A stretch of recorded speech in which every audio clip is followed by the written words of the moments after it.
Hello, hello, hello. Welcome, welcome, welcome. Man, it has been an absolute age since I did a Wikipedia reading stream. In fact, look how much has changed since then. We've got motion graphics, we've got a legitimate background, we've got Blue hanging out here.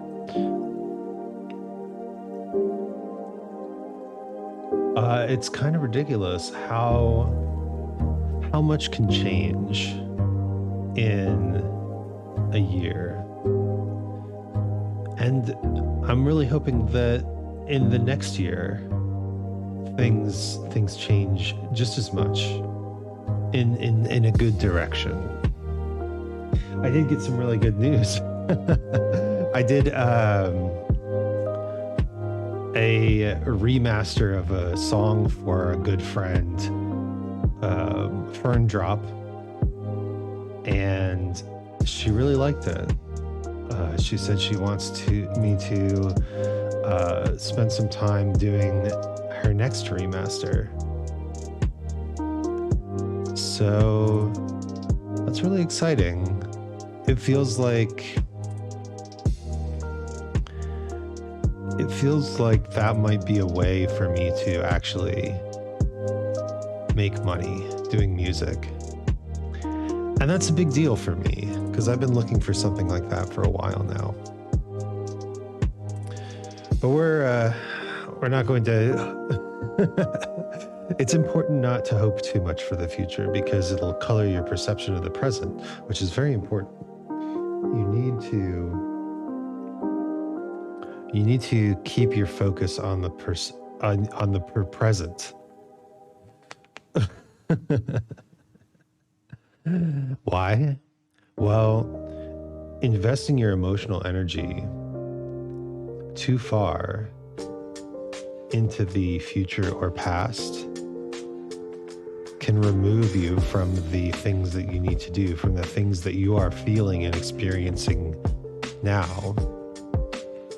And a big part of self-awareness is paying attention to those things, paying attention to the things in your life that are affecting you.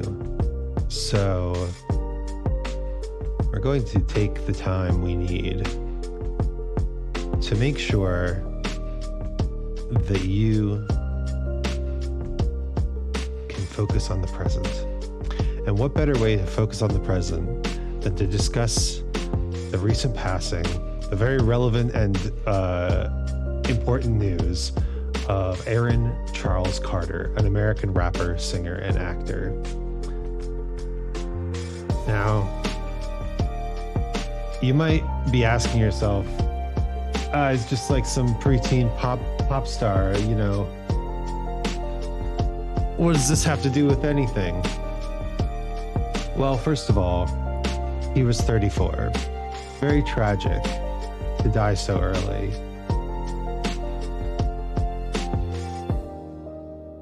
Second, if we go down to his personal life, in 2017, Aaron Carter came out as bisexual, which means he's a friend of the channel. And classic bisexual. He's only ever had relationships with women. It's important to recognize people's sexuality and treat them the way that they wish to be treated, even if they don't fit your preconceived notions of gender and sexuality.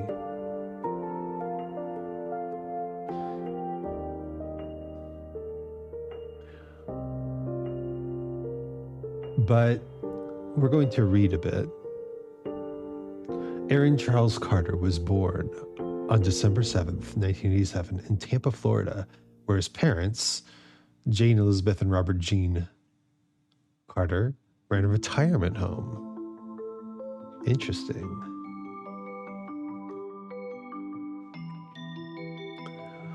The family was originally from Jamestown, New York, where his older brother Nick of the boy band Backstreet Boys was born. Wait, his older brother was Nick Carter? In addition to his brother, he had 3 sisters. So he was born in 1987. He started his music career in 1997, meaning at 10 years old. Carter began his career as the lead singer of Dead End, a band formed after the members met at a Tampa rock school. So even at a young age, he was being funneled towards music. He left the band after 2 years because they were interested in alternative rock, while Carter was interested in pop. Carter made his first solo appearance singing a cover of the Jets' Crush on You when opening for the Backstreet Boys in Berlin. Hey! Aaron Carter's first solo appearance is in the city that I'm currently living in, Berlin. The performance was followed by a record contract. How lucky. Fall of 1997, he released his first single, Crush on You.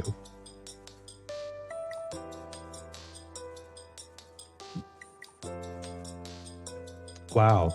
His first debut studio album was released on December 1st, 1987, 6 days before his 10th birthday. Can you imagine being 9 years old, going to Berlin, singing a cover song to open up for your famous brother's band, getting a record contract, and releasing a studio album? That's insane. There's been a lot of stories in the news recently between Britney Spears and Christina Aguilera, the Backstreet Boys, NSYNC, of this generation of child musicians really being wrung dry, being abused. It's kind of sad, you know? It really is. It really was a different time. The transparency provided by the internet really wasn't a thing at all. Oh my God. All hail Sir Isaac, Master Archiver, Keeper of Knowledge of the 7th Order of the Kodama. We don't talk about the 1st through 6th orders of the Kodama. They've passed into history. Hello, Robin. How are you? We're reading about Aaron Carter. Do you know who Aaron Carter is? I don't know if he was ever popular in India, but he was a child music star. This is the story that we're reading so far. In 1997, March 1997, he went on stage to sing a cover song for his older brother, to open up for his older brother who was in the Backstreet Boys. And then he got a record contract and released his first debut solo album on December 1st, 1997, 6 days before his 10th birthday.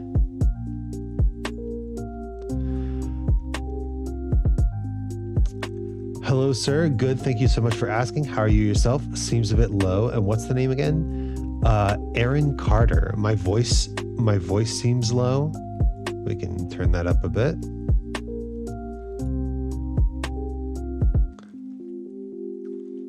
Yeah, it's been so long since I've done a just chatting stream. Please let me know if the volume balance is okay. I'm doing well. I'm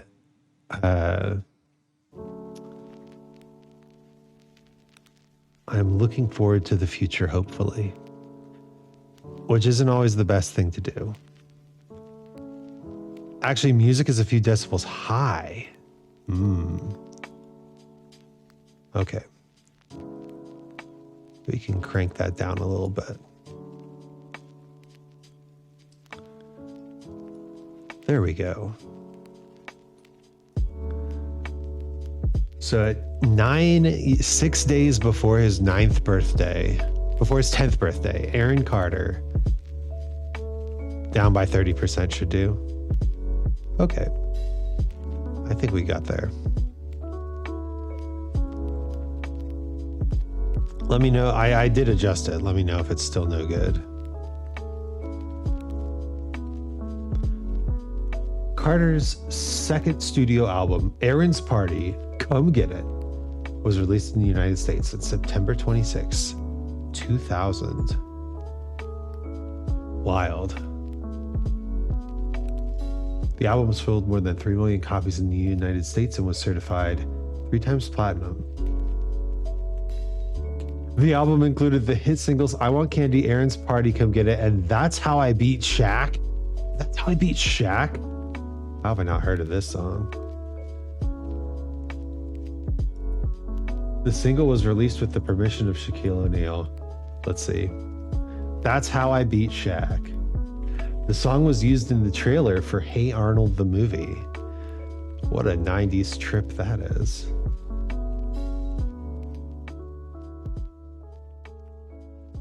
The video begins with Aaron. Didn't feel like the volume changed. It's okay. Never mind. I'll listen about Aaron. Huh. Okay. We can turn it down a little bit more. The music video for Aaron Carter's That's How I Beat Shaq begins with Aaron riding a scooter with a dog playing frisbee, followed by various scenes of Aaron playing basketball. It then shifts to him telling the story of how he met Shaquille O'Neal, who challenges him to a one-on-one basketball game. In the second verse, Aaron plans to distract Shaq in order to score points. Aaron finally emerges victorious, but it turns out that everything was a dream when Aaron hears his mother's voice. He is shocked, however, when he sees the jersey of Shaquille O'Neal. So he won the jersey in his dream. Throughout the video, Aaron is seen rapping the basketball court and in the hoop. On March 7th, 2013 episode of Upload with Shaquille O'Neal, Shaq challenged Aaron Carter to a rematch after 12 years since the song. Shaq makes a deal that if Aaron Carter scores a single hoop against him, he will donate $5,000 to the charity of Aaron's choice. Aaron replies that he's playing for the Aaron Carter Needs a Jet Ski Foundation. Ah, that's funny. What a good sense of humor. The game starts with the two staring each other down. Shaq steals the ball from Aaron and proceeds to score over 20 points. Well, Aaron can't make a single hoop. During the break, Shaq is seen eating nachos and offers some to Aaron, and then smacks them to the ground before Aaron can take any. Yes, it is possible to zoom in on the text. Let me do that. There we go. Nice big text. The game continues with Aaron unable to score a single hoop. It then cuts back to the two staring and Aaron attempting to score a single hoop, but Shaq successfully prevented it. Aaron then reveals that the music video is only a joke, which Shaq eventually understands in a somewhat sarcastic manner. It has been over a year since I've done a Wikipedia reading stream, so I hope you understand. I have not had the opportunity to adjust this stream in quite a while.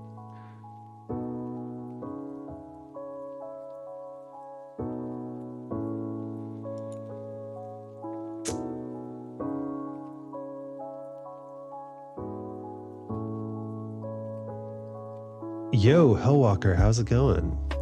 We're reading about Aaron Carter.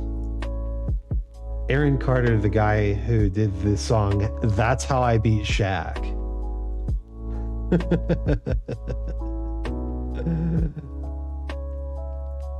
What a champion. What a champion. Doing all right, doing all right. Oh, Hellwalker, I wanted to say I've been doing more like listening and research on lucid dreams, and apparently video gamers are more likely to start having lucid dreams, or at the very least gain this ability called nightmare protection, where you're not exactly lucid dreaming, but you are directing your dream. So you're not aware of yourself being in your dream, but you are controlling kind of the direction of your dream. And you can protect yourself from nightmares in that way. Yo, Venom, how's it going? Hello. Sir Venom, Sir Isaac, Sir Robin.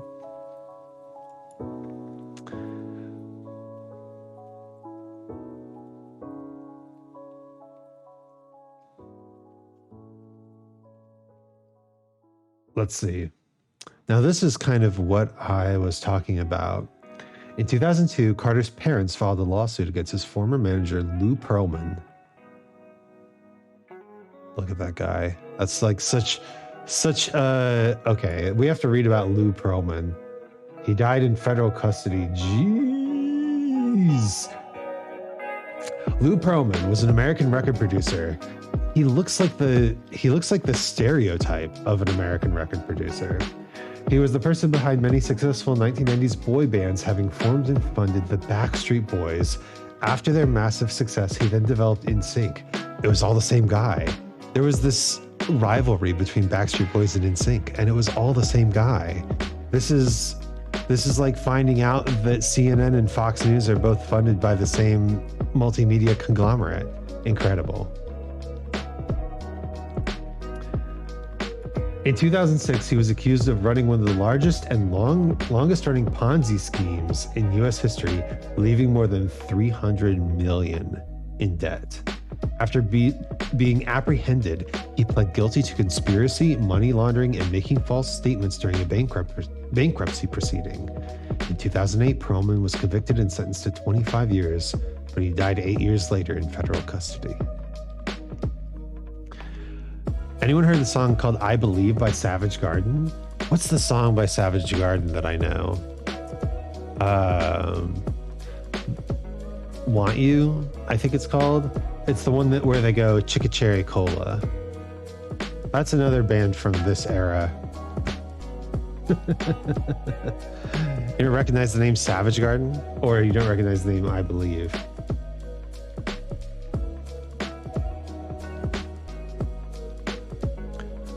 Entertainment industry career. He was fascinated by the success of New Kids on the Block, which made hundreds of millions of dollars in record tour and merchandise sales. Oh boy.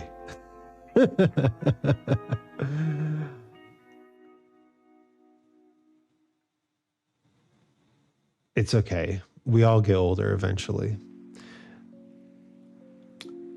The record's first label band, the Backstreet Boy, consisted of 5 unknown performers selected by Pearlman in a $3 million talent search. No kidding, they were all unknowns.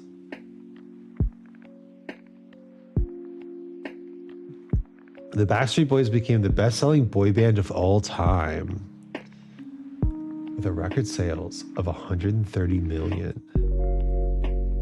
The Pearlman and the rights were then introduced to NSYNC, which was formed by Chris Kirkpatrick. Wow.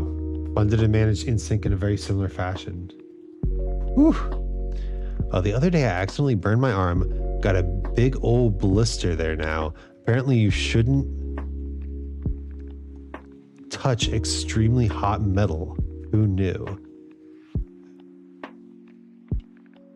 That is true.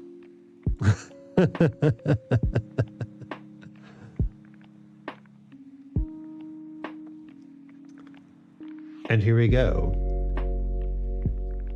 Pearlman had become a music mogul. Other artists on the transcontinental label included Aaron Carter, Jordan Knight, Smile and Seth, and C-Note, a Latin pop boy band. Ooh. I hear that, I haven't really been around, I haven't raised a child in my life, but I hear that they have to touch the hot stove for themselves. They have to have the experience for themselves. If you tell them not to do it, they will not believe you. And only when they experience it themselves will they actually understand. I think a lot of people still have that mentality where they don't quite believe things until they start happening to themselves.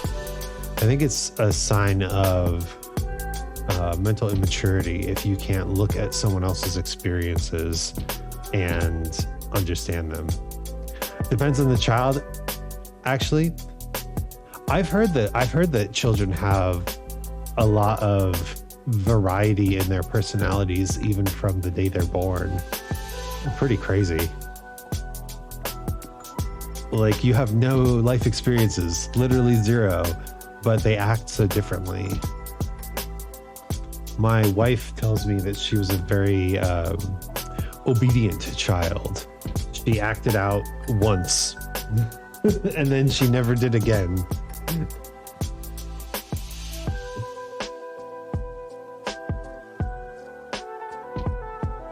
"50% don't get it at all. 45% learn by their mistakes and 5% learn from others' mistakes." Yeah, I think I think adulthood is the process of collecting enough of your own mistakes that you start to realize that you should be learning from other people's mistakes.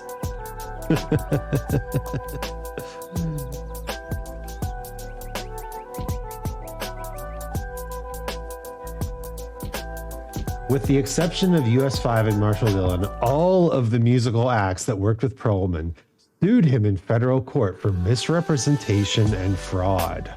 All cases against Perlman have either been won by those who brought lawsuits against him or have been settled out of court. Hot damn. So this guy is not just an American record producer. He is like the stereotype record producer. Could really use a sound emote at the moment. I turned off some of them because they weren't very conducive to reading.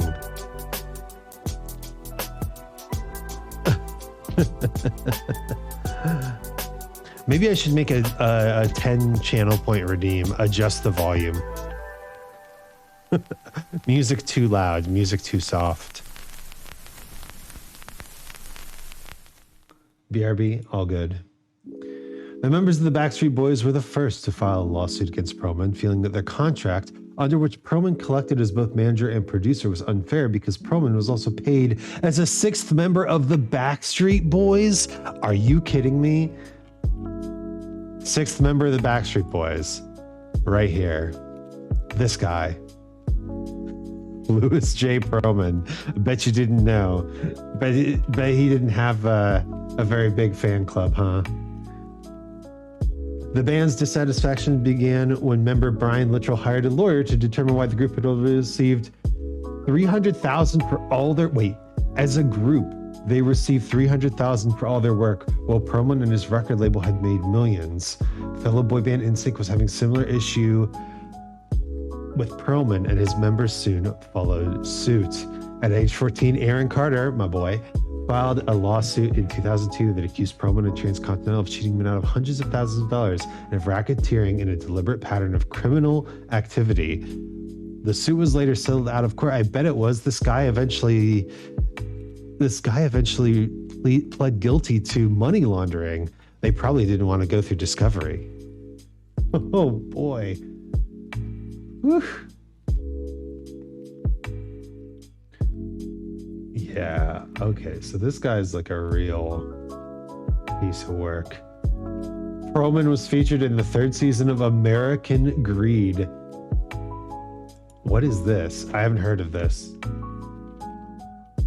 American Greed, also known as American Greed Scams, Scoundrels, and Scandals, and American Greed Scams, Schemes, and Broken Dreams, is an American documentary television series. The series focused on cases of Ponzi schemes, embezzlement, and other white-collar crimes, featuring interviews with police investigators, fraud victims, and sometimes fraudsters.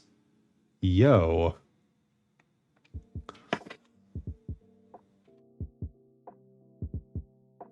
What was this? When did this drop? It's still going. 2007 to present. In April 2022, American Greed and CNBC partnered with AMC to deliver a special episode detailing the life and crimes of fictional lawyer Jimmy McGill, a promotion for the 6th season of Better Call Saul. No kidding. Who have they covered?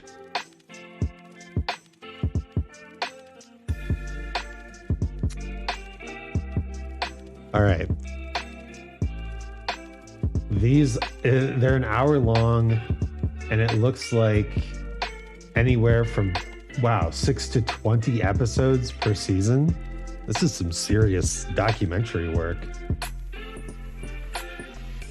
And you wonder why people in America have so much distrust for, like, the big money makers in Hollywood.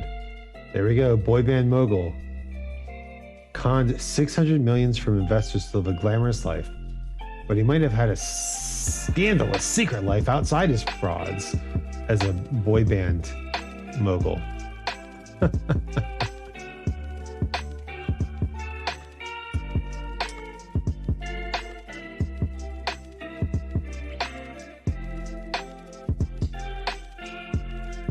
The Backstreet Boys. Now, not to be confused with Blackstreet, which is an entirely different band.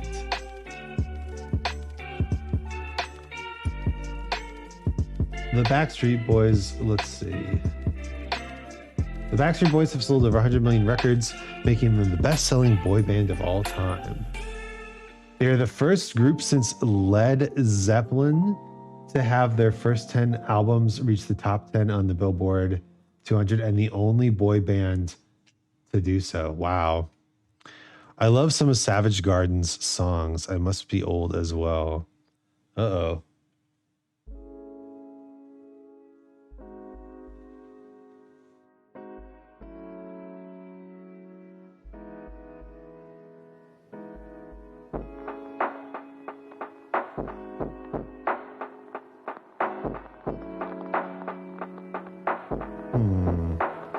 Well, we're still recording, so hi YouTube. My bitrate just dropped to 0. What is going on? There was a network error. Please try again.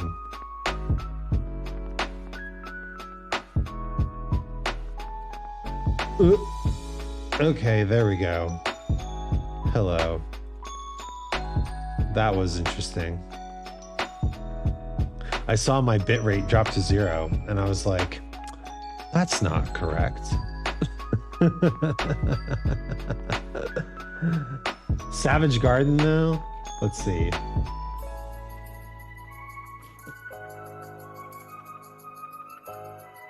That was weird. I don't know why that happened. Savage Garden was an Australian pop duo consisting of Darren Hayes on vocals and Daniel Jones on instruments. Their number one hit singles were I Want You, To the Moon and Back, Truly Madly Deeply, The Animal Song, and I Knew I Loved You. What's the one that Robin mentioned? I Believe.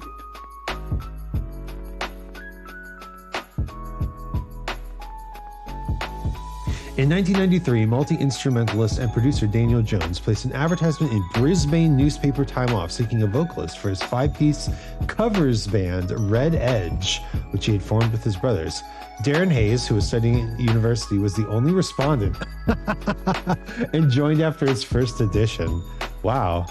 So, dude makes a cover band, puts an ad out for a vocalist, one person responds.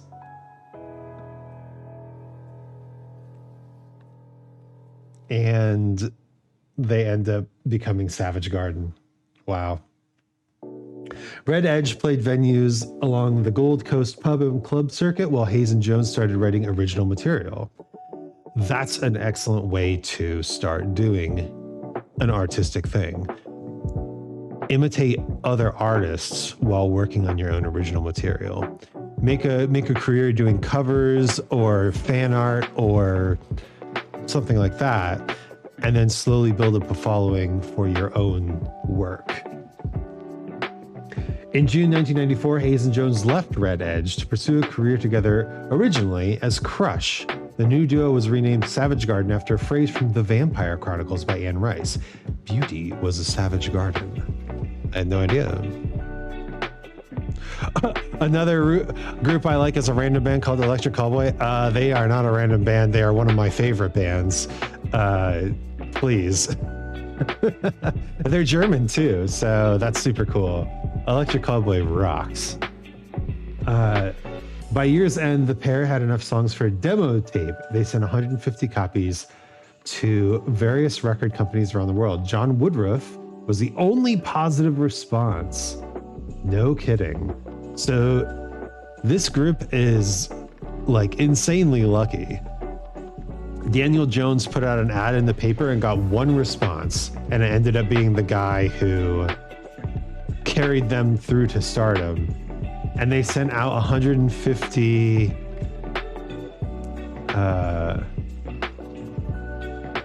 it's random as no one else I know. You actually know them? Oh, that's cool. Hey, they do some really good music. I've heard of them recently. They're already one of my favorite bands, so they're doing good. But yeah, then they sent out all these demo tapes and only got one positive response, and they got a debut album.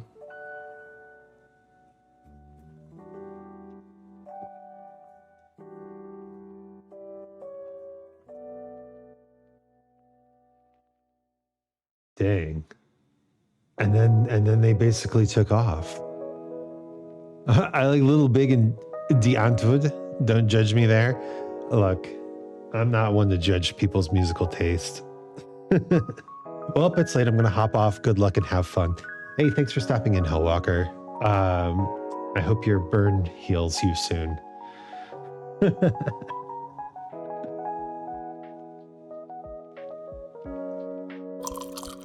Ooh, thanks for the hydrate too. I'm going to need a lot of water for this particular stream.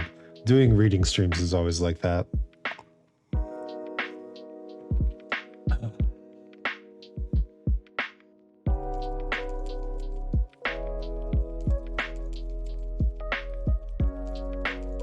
What do we got?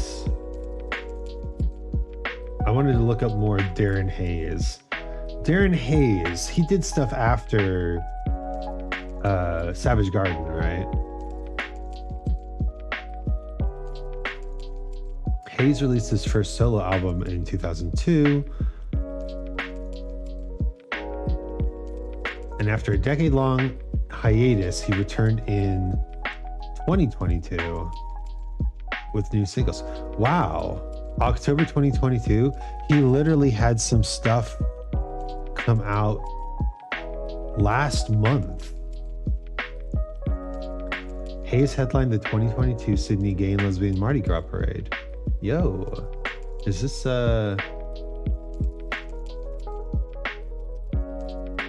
this delicate thing we made? Yes, I'm pretty sure this is what I know. Is he LGBT?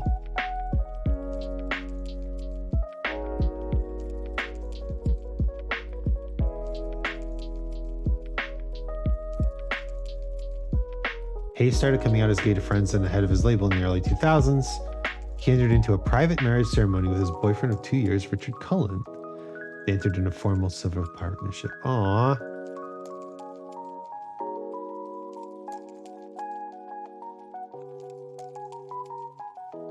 He keeps his personal life very private. That's cool.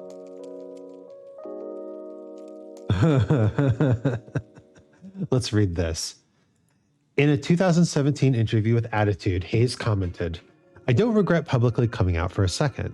It wasn't that I was blacklisted, but it was that I became a niche artist purely based on my sexuality. There was a kind of unintentionally patronizing view of me. No longer a sexual object, but more someone you might take home to your mom. I was suddenly your gay uncle. That was frustrating. My sexuality was used as a descriptor, and if you think about it, that's nuts. No one says openly heterosexual singer Adele." Legit. Hayes is a Star Wars fan. He collects Star Wars memorabilia and even auditioned for a role in Revenge of the Sith. That's amazing.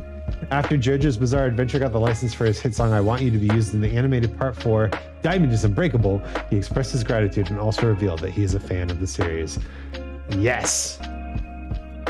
My favorite bands are the ones like Metallica, Iron Maiden, and Meatloaf. I like some Elton John songs, AC/DC, those kinds of some old school stuff. That's understandable. Those are some classic bands. Elton John in particular, I'm a big fan of. Meatloaf is good. Metallica is like one of the bands that defined metal. They defined multiple generations of metal, which is really something no other band can say, right? They went through phases as a band, and their phases as a band changed the landscape of metal. Pretty slick.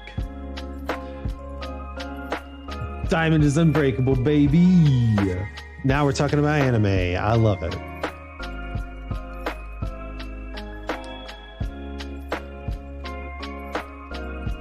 In 1999, in the town of Morio, a freshman named Koichi Hirose meets a man looking for Josuke Higashikata, a local high school student. Man, wow, this is like the entire plot. Did Electric Callboy change their name at all? A friend told me they were called Eskimo Callboy once. Yes, they changed that very recently. In fact, let's go read about that. Electric Callboy. Electric Callboy, formerly known as Eskimo Callboy, is a German electronicore. Oh hell yeah! What a great word! What a great descriptor. Band that formed in 2010. They take a more relaxed approach to the genre and are known for their comedic songs, live shows, and videos. Yo, DNA, thank you so much for the subscription renewal. 10 months. That's awesome. You are you're halfway to doing an entire Twitch payout by yourself. Thank you so much. And thank you for the lyric.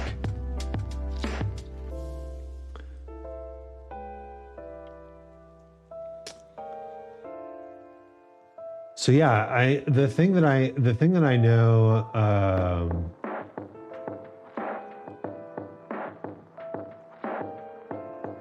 is original vocalist Sebastian Sushi Biesler. On February 12th, 2020, they announced that he would be leaving the band. And a couple months later, they announced on YouTube that the search for the new singer is over. After an application phase, a video followed on June 4th, 2020, announcing that Nico Salach would be the new lead singer of the band. On June 19th, the band released the song Hypa Hypa. On September 3rd, 2021, the band released the song We Got the Moves. This is the first song that I heard by them. And then the band released the song Pump It. On December 6th, they announced via Twitter they submitted their single Pump It to the German national selection for the Eurovision Song Contest 2022. But ultimately were not included. What a shame. Ugh. I love Hypa Hypa and We Got the Moves. Absolutely. And Pump It is so good too. Hello, Angel. Welcome. Oh, it's been forever since we did a reading stream, a Wikipedia reading stream, no less. Thank you for the hydrate and stretch. How are you this morning?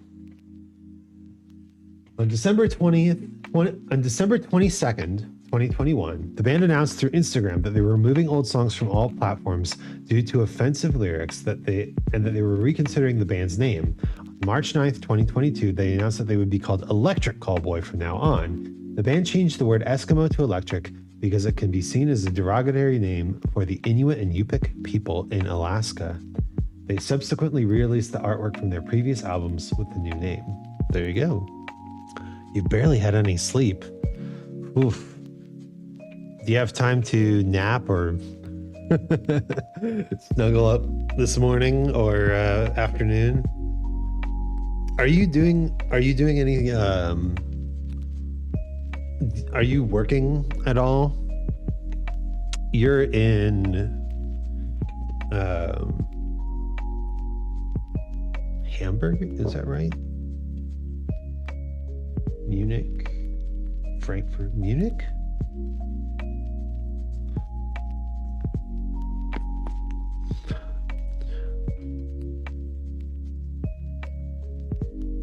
On April 8th, 2022, the band released their first song under their new name, Spaceman, featuring rapper Finch.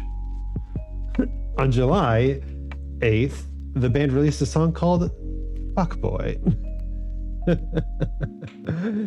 Get rid of all our old offensive music. Get rid of our old offensive name. We are going to release a song called Fuckboy, and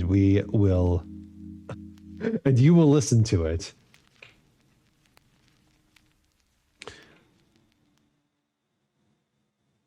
The band's musical style can be described as electronicore, metalcore, melodic metalcore, post-hardcore, comedy rock, dubstep, electro, and EDM. I'm Hamburg, but yeah, I'm working. I don't work today. Oh, that makes sense. It is a Sunday.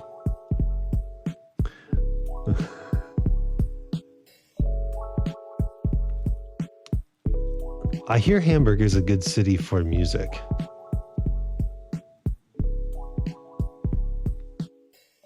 Berlin is also a good city for art, but I feel like Berlin is the big city for music.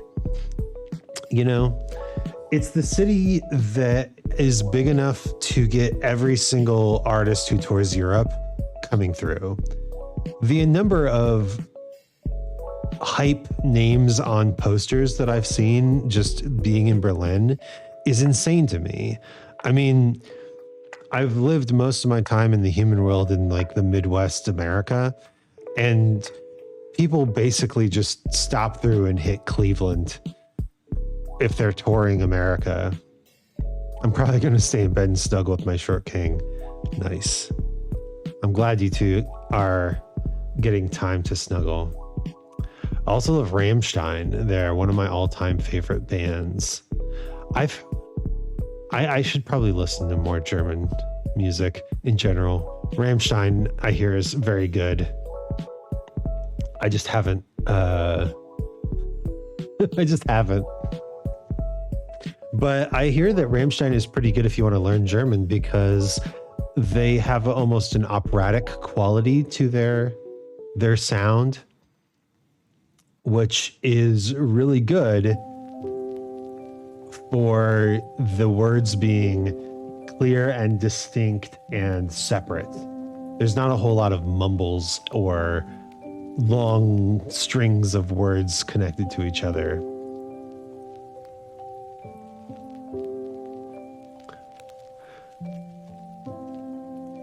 The musicians named bands like Asking Alexandria and Attack Attack as their musical influences. Their singer stated that the musicians don't feel like being part of the hardcore music scene. Preach. The lyrics deal with themes such as getting drunk, parties, and sex. The band call their music porno metal. That's an apt description.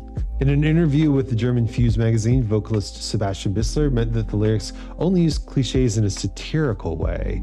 In German Metal Hammer magazine, the reviewer gave the band a positive critique. He wrote, "This is why Eskimo Callboy is fun, because they dismiss themselves and let ruling the fun." That might be a mistranslation. Let ruling the fun. Probably going to leave your stream open and go back to sleep. No worries. Thank you for lurking. Literally. An IRL lurk.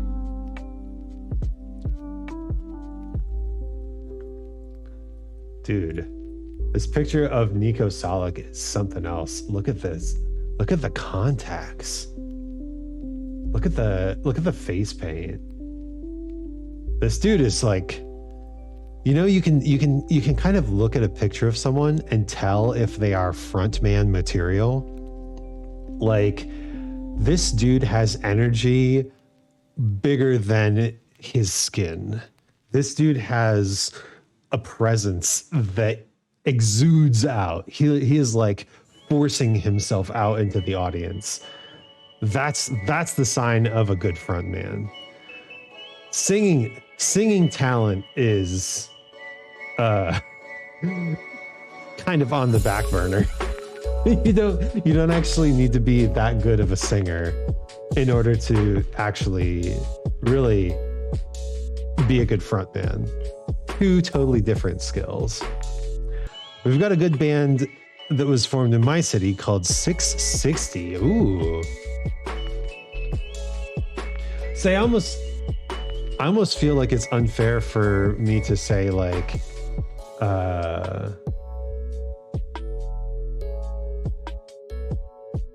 second largest city in New Zealand. Nice. Pop rock. I've not heard of them before. The band won 5 Vodafone New Zealand music records, were the most streamed artists by New Zealanders on Spotify. Cool.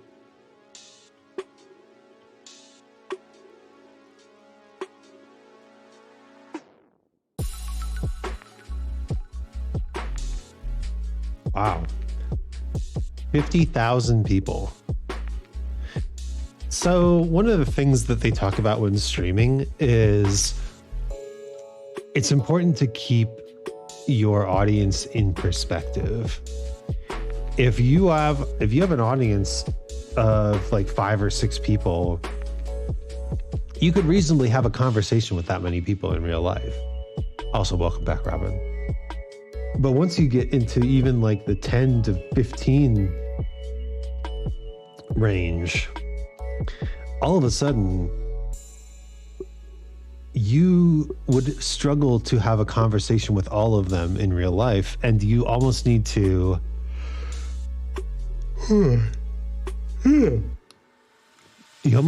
entertain them, right? Instead of talking to them. They recently just bought the house they formed in. Oh, that's cool. To be used by the university for musicians to live in and do like music scholarships in. That's so cool.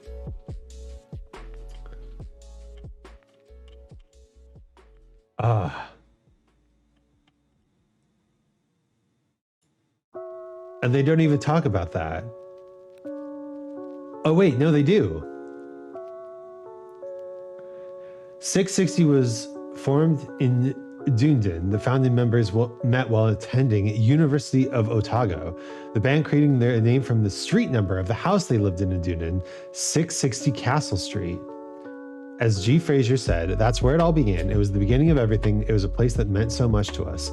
In July 2021, the band bought 660 Castle Street and created 4 $10,000 performing arts scholarships at the University of Otago. That's so cool. What a good use of the money. They even have a song called Don't Forget Your Roots. Oh, and look at the logo. It's the house. Oh, that's pretty cool. That's pretty cool.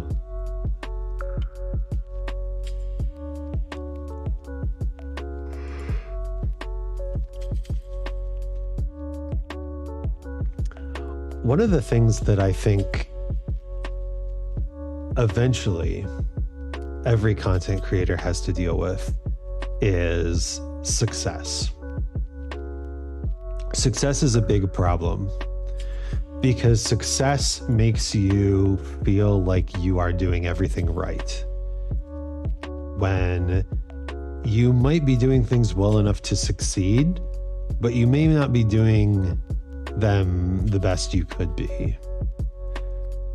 Think about any Twitch streamer who gets big and complains about back problems, right? You could be streaming with better posture. Your success didn't prevent you from,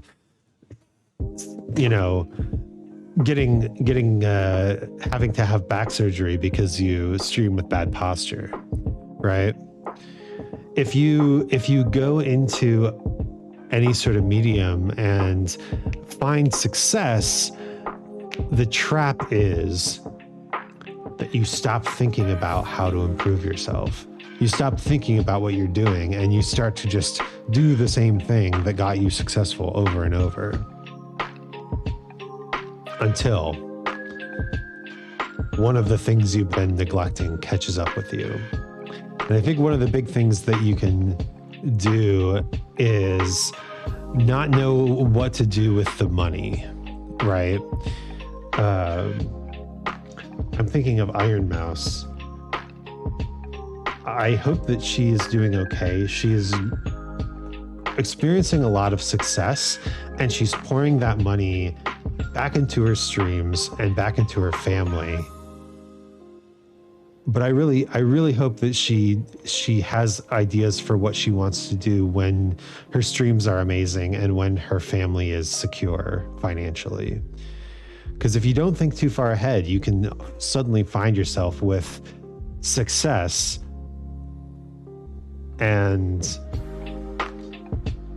overwhelming trouble because of your success. Back problems are horrible. I have a 4-disc fusion with rods and screws in mine. Oh my God. That's so bad. I'm so sorry. Dude, I've had people in my family have to do that kind of invasive surgery, and yeah, it's really, really rough.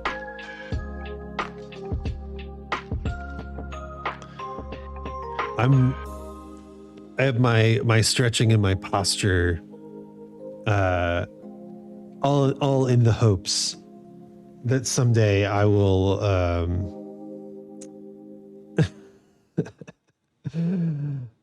I don't know. Someday I'll make it to be an awesome streamer without back problems. So much better than it was. Stronger, no longer in pain. Luckily, it worked well for me. That's good. That's good. Yeah, one of the best things you can do is build your muscles. Everybody eventually goes through muscular weakening. Like as you grow older, your muscles naturally grow weaker. And if you're continuing to work out, if you're constantly pushing yourself to work and build those muscles, you're not going to get swole, but you will maintain a healthy foundation. I need to maintain a healthy foundation right now. I haven't worked out all week. Ugh. Yeah, maybe I'll do that after stream. I'll do a nice little workout. I need to. Did someone say old? Yes, but I wasn't talking about you, Robin. I was talking about me. I don't want to get old. Well, I say that, but one of my life goals is to be the wise old man sitting on the mountain, dispensing wisdom to those who climb the mountain. Big life goal. I want aesthetics. I want the aesthetics and wisdom and respect of being old without the, muscular dystrophy and health issues. Let's call it old core. I'm into old core aesthetics. So the bottom of my back, so bending fully doesn't work for me anymore. It can, but it's not much of a problem apart from bathing my youngest. That's the main issue. I cannot do it easily. It's about all the restrictions I have, thankfully. That's good. That's good. That's people who are in constant pain from their back issues.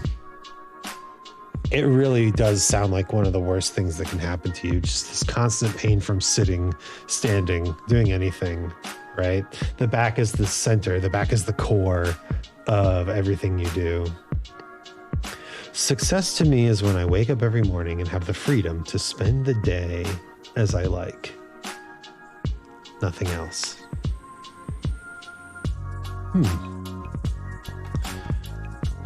I think that's true because it implies that you are,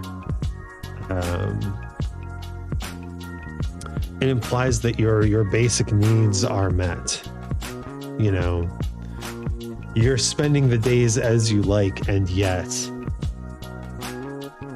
you have the resources to feed and provide for yourself, your family, that sort of thing. I was in constant pain for about 2 years, couldn't sleep without being sore. And then they fixed it. And even with the surgery pain, I had a much better sleep than I had for years. That's awesome. I'm actually working on my dream right now, or my sleep right now. Trying to learn how to not sleep on my back because the doctor told me not to. Not days, each respective day.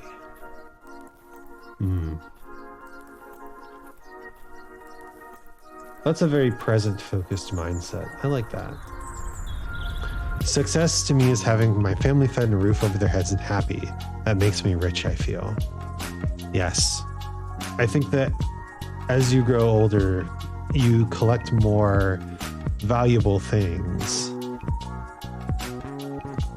in your life, people, objects, and having a sense of protecting them is very, very important to your well-being.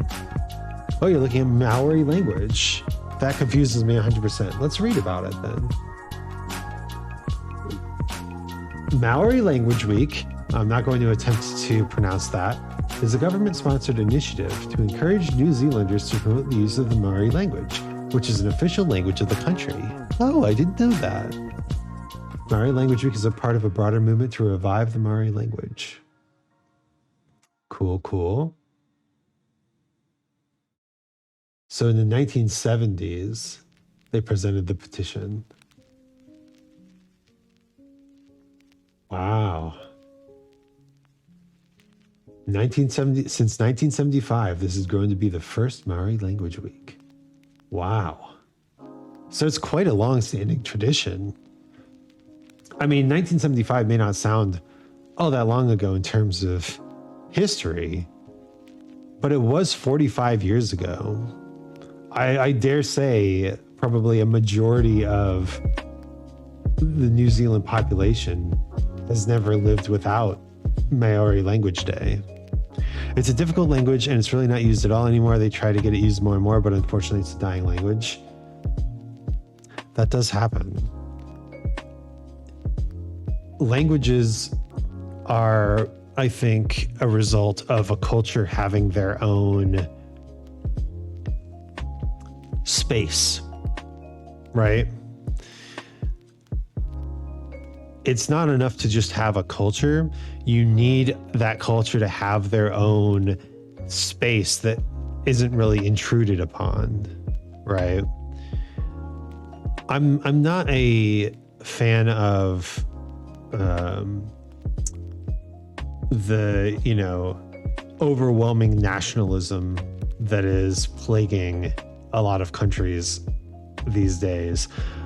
But I do think that countries are like people in that you need parts of yourself that you keep away from others in order to solidify your identity, right? Your outward facing persona, your outward facing interactions are also a part of yourself. But you need a core of private beliefs and private ideas to help define yourself so that you have something that you know you can rely on and compare to the world around you. Some days I'm successful, other days I struggle. But every day when I wake up, I'm glad I have one more day to evaluate myself. Robin, you are the man on the mountain dispensing wisdom. I'm very grateful to have you as a friend. If I keep collecting wise friends, eventually I too may become wise. The opportunity to evaluate yourself every day. It's true. Self-awareness is a constant process of evaluation. Too bad, stuck with me. Listen, Amy, we got to get you back on this stream. I got to beat Jump King at some point. You are wise in the ways of Jump King, and that is also a valuable thing in my mind.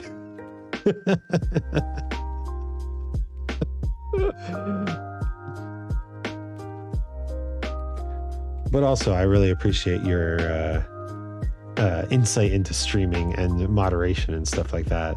You're still my only moderator. Which, honestly, I mean, it's fine.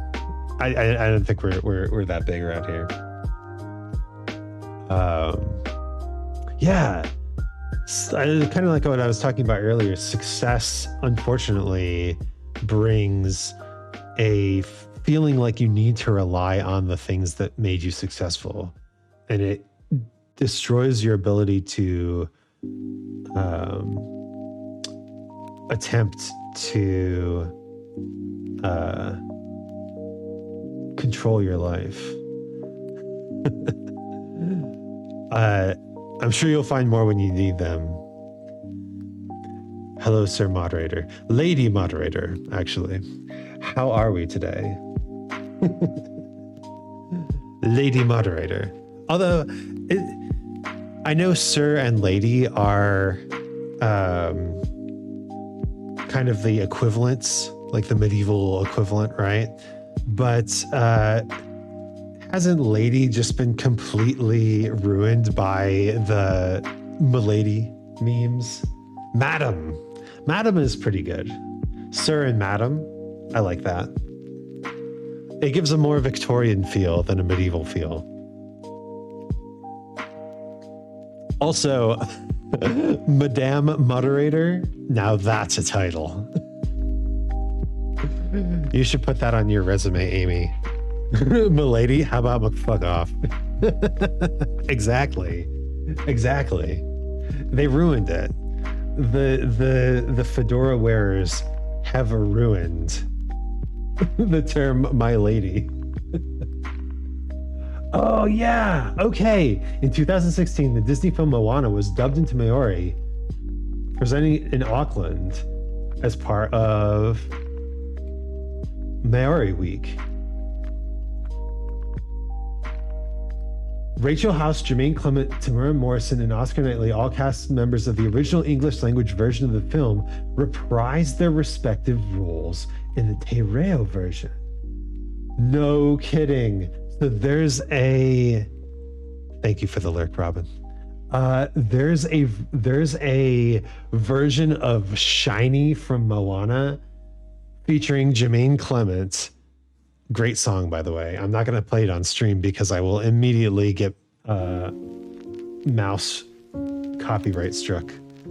But him singing in Maori, that's pretty cool. I knew Jermaine Clement was from New Zealand. Let's go on this rabbit hole. Oh, talk about Talk about aging well. I mean, he's a movie star, so of course he's going to have people who make him look good. But look at the gray. Maui is from the islands. That's where the Maori are actually from. Oh, no kidding. When are old desaturated detectives going to reclaim fedoras as a force for good? So you have to let's look at another thing. Meditation, right? For a long time, meditation was part of it was kind of seen as a foreign religious practice. It was looked down upon in the West because it was part of the whole package of Hinduism or Shinto or Zen or whatever religion happens to be practicing meditation.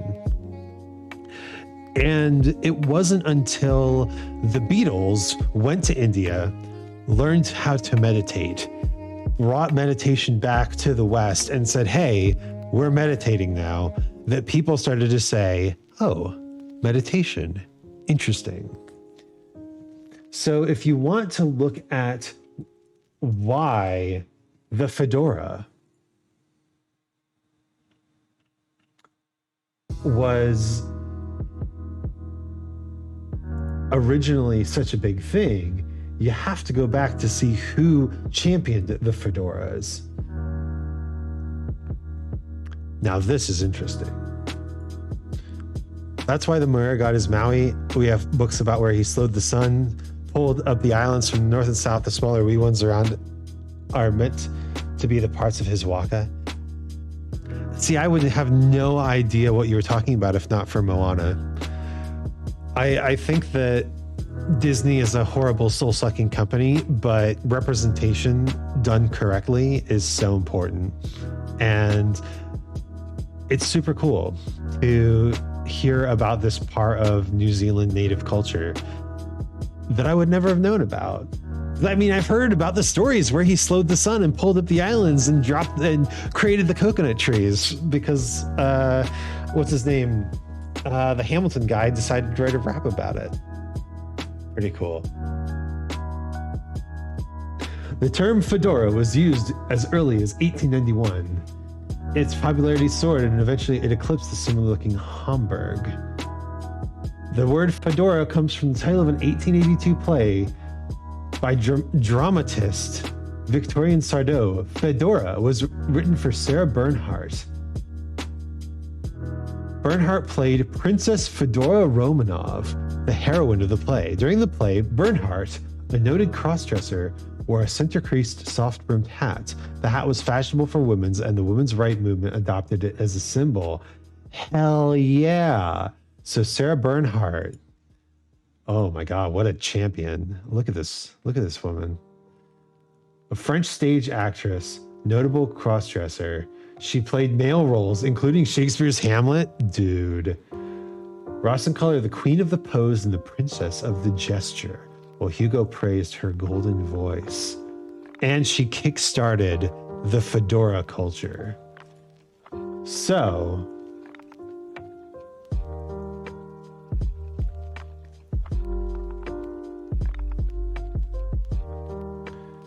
by the early 20th century, the fedora had become a symbol of hipsters. Oh my God, the picture on the hipster page is the fucking mustache tattoo finger. Please no. What the hell? I want a girl power fedora. You gotta take back the fedora. Trans fedoras are in. They have bought out the Lion King in Mary, so I think it's weird, to be honest. Yeah. It's... Disney is the king of hiring people who make excellent, good ideas for movies and then just squeezing the life out of them with their corporate bullshit until there's... until the original purpose of the film is just like round out, you know.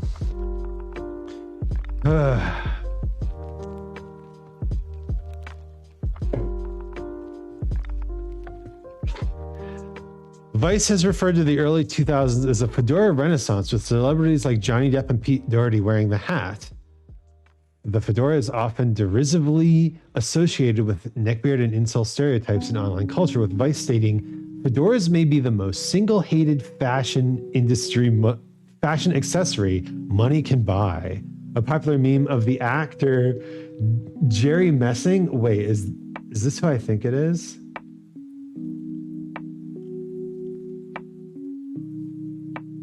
Jerry Messing. Is he the fedora guy? Is he the My Lady meme? Oh no, he had COVID-19. He's lost the ability to walk. Oh my God.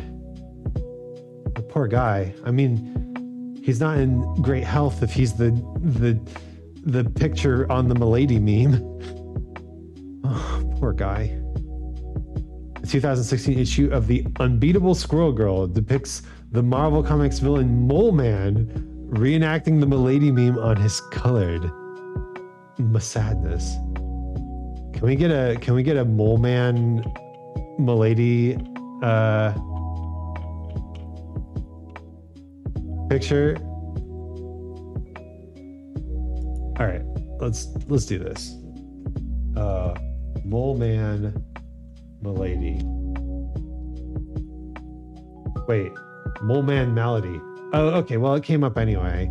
There he is. Oh, she looks so disturbed in Mole Man. It's Mole Man, the new suitor of the unbeatable Squirrel Girl, Milady. I didn't know that existed. That's pretty great. Jeremy Messing. Oh my God, it really is him. By the way, can we talk about what a corporate mess IMDb has become? Talk about sadness. Didn't Squirrel Girl solo Thanos at one point? I thought it was Doctor Doom.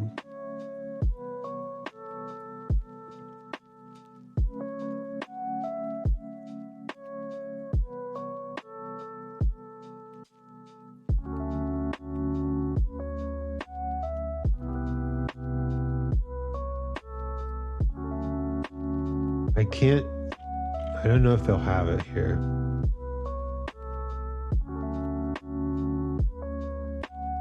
Okay. All right. I guess this is how it happens. Doreen Green, aka Squirrel Girl, and her dorm mate Nancy move off campus into an apartment. During a lunch with her mom, Brain Drain attacks them, but it turns out that there was a malfunction that they were able to fix and make him kind. They then dress him in human clothes and enroll him in computer science classes to allow him to upgrade his old World War II tech. The next morning, Doreen is teleported into the 1960s. Nobody remembers Doreen except for Nancy. She finds a secret message from the past, so Nancy begins exploring ways to go to the past. She then meets Doctor Doom from 1991, who was just defeated by Squirrel Girl and Iron Man. Nancy tricks Doom to travel to the past and rescue Squirrel Girl. What kind of clothes was he wearing before if they weren't human? It looks like he's wearing World War II uniforms.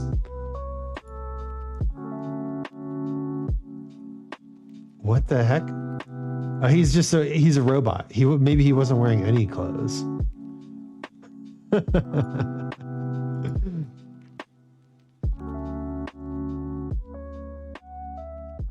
Nancy then adjusts the teleporter to go back randomly over the last several weeks and teleports Doreen multiple times, creating a time loop with dozens of Squirrel Girls that all overwhelm Doctor Doom.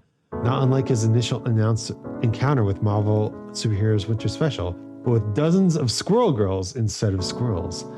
So she's defeated Doom solo multiple times.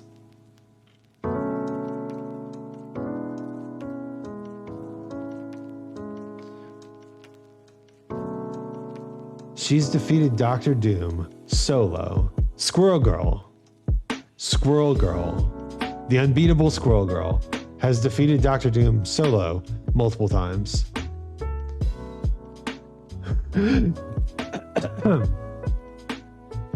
Okay.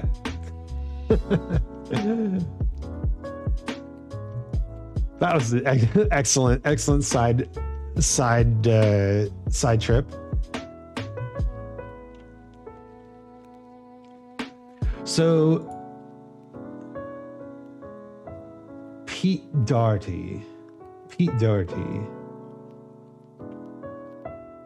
Who are the Libertines? Do I know this band? Reed Richards when he gets outdone by the average garden squirrel. If it's Reed Richards, would it be like this?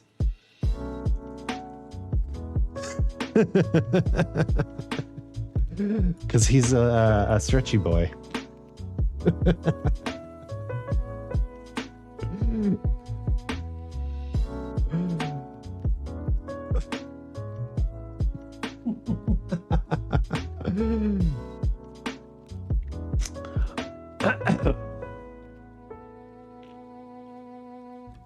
I've never heard of the Libertines, but apparently they are part of the Fedora movement. Johnny Depp, of course, very stylish. Maybe it was Johnny Depp. Fear and Loathing in Las Vegas. I don't know.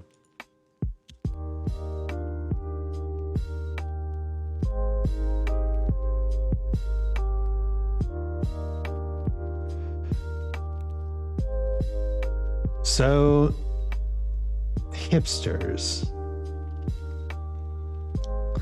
The 21st century hipster is a subculture. Fashion is one of the major markers of the hipster identity. Members of the subculture typically do not self-identify as hipsters, and the word hipster is often used as a pejorative for someone who is pretentious or overly concerned with appearing trendy.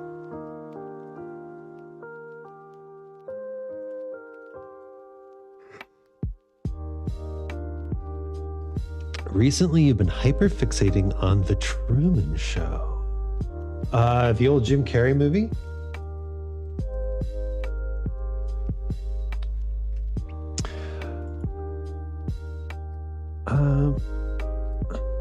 I think that there's actually... Oh, welcome back, Robin.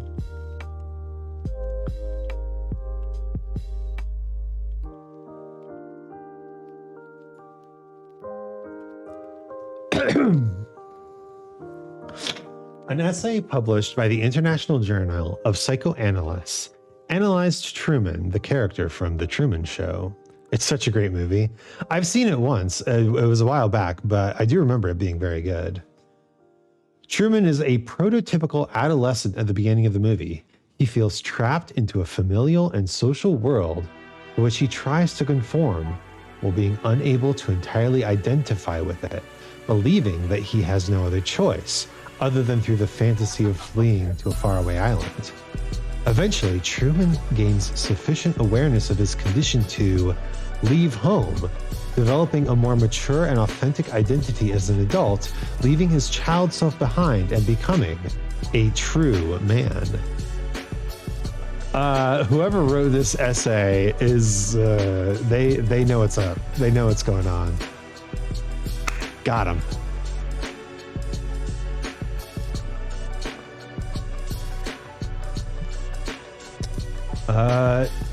The Truman Show is a modern reflection of Plato's cave, and the decisive scene urges viewers to not only experience the border between reality and its representation, but to ponder the power of fiction between manipulation and catharsis.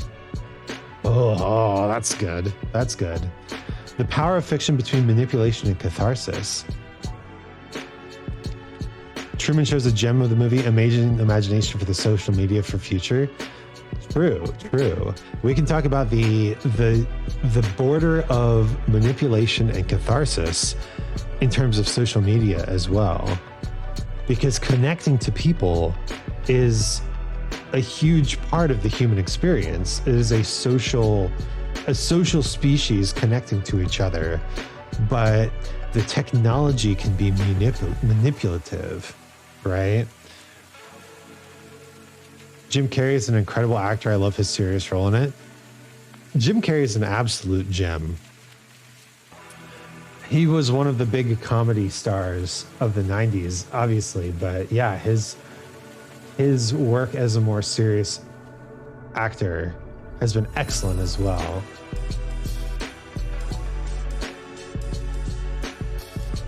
Although largely typecast as a comedic actor, Carrey has had several success in dramatic roles. If we're talking about English, this is one of those crazy tenses that English loves to use. Carrey has had success in dramatic roles. His first dramatic success was for starring in the Emmy-nominated made-for-television film Doing Time on Maple Drive. Then The Truman Show, Man on the Moon, about Andy Kaufman.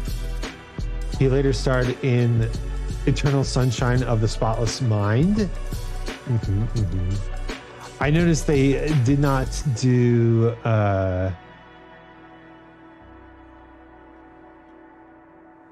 what's the Majestic. They didn't even mention The Majestic, a romantic drama film about a man discovering an old movie theater and himself along the way, and love along the way. The Majestic is an important movie to me, not because I like it,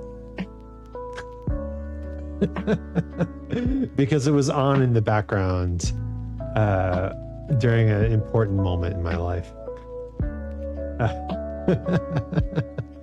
The Mask is also a gem, absolutely. But again, they don't even list it. Oh no, they do. The Mask. He broke out as a star in motion pictures with Ace Ventura, The Mask, and Dumb and Dumber, all in 1994. Holy crap. Ace Ventura, Pet Detective, The Mask, and Dumb and Dumber were all released in 1994? No way. I had no idea. What a year for the guy. He was popping off that year. And then he released When Nature Calls and Batman Forever, both in 1995, and Liar Liar in 1997. Woo-hoo-hoo-hoo. It was an era of greatness. Robin Williams, Sean Connery, Tom Hanks, Catherine Zeta-Jones. The 90s were a crazy good time for art. Like, there was the economic boom, obviously, and something that is notable about any economic boom is that people don't have to struggle to survive as much, and so you get a lot more genuine artists, real people who are very talented and care for their art, who can have money spent on them. The current era is even better. I think the current era is more diverse. I think the current era can cater to so many more people, and so you get so many talented actors. Exactly. You don't just have like the one per weekend blockbuster, right? You have movies and shows and sketches and streams and YouTube videos and music all releasing.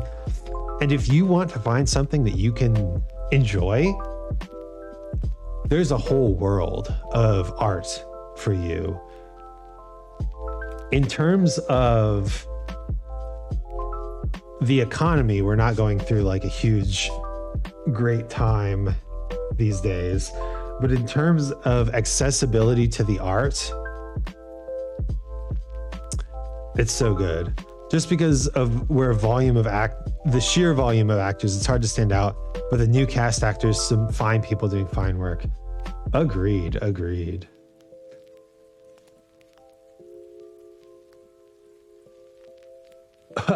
Cameron Diaz's film debut was The Mask? I didn't know that. And then she went on to do There's Something About Mary being John Malkovich. Princess Fiona from Shrek. Wow. But it all started with The Mask.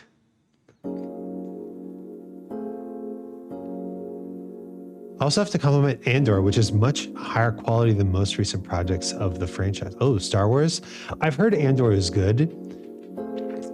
And at this point, I'm kind of Star Wars'd out for a little bit. You know? They Disneyfied it. They started releasing something every season in order to keep people invested in Star Wars. And since we were talking about music, did you hear Aaron Carter passed away today? That's actually where we started the stream, and the reason I started the stream there. Aaron Carter, victim of the music industry and the sleazeball.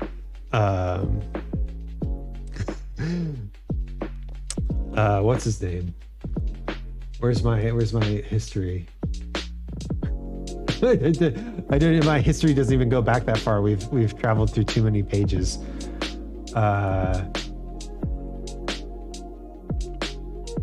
Lou Pearlman, the victim of Lou Pearlman, passed away today. Aaron Carter, also bisexual. What a champion. It has an actual plot that makes sense. Oh, Andor? That's good. Yeah, I think Star Wars for me is going to be one of those things where in maybe like 3 or 4 years, I'll come back to it and say like, oh, everybody said like this was the best one. And maybe it's Andor, maybe it's The Mandalorian, whatever, right? But I'll come back to it and I'll be like, this is the good one. And then I'll watch it and I'll be like, that was pretty good. And if I want to get into it more, then I'll keep going. But I'm a little Star Wars'd out right now. I do love Star Wars. Excellent cultural milestone. It's a huge cultural milestone point. Cameron Diaz, only I know how many times I pause the movie when she walks into the police station to adore her beauty, of course. She is a very, very pretty looking person. And look at that picture in 2012. Man, people in Hollywood really age well. They get that work done. That's where the money goes, back into the body. You know what made Star Wars the best according to me? I'm curious to hear your answer to this. Oh man, I forgot that the entire plot of The Mask revolves around the mask being from Loki. Wished I waged that well. Venom, you have no idea how many surgeries major stars get. Like people like Tom Cruise and what's his name? Wait a minute. I know his name. Rob? No. Ron? No. He's in Parks and Recreation. Parks and Recreation. Rob Lowe. You have no idea how much surgery this guy's gotten. Like, he's one of those people that stereotypically looks young forever, and I'm sure his genetics count towards it somewhat. But if you like look at his brother, Chadlow. What, you mean Hollywood just doesn't happen to hire people that don't age? Yeah, exactly. If you look at his brother, they like you can suddenly see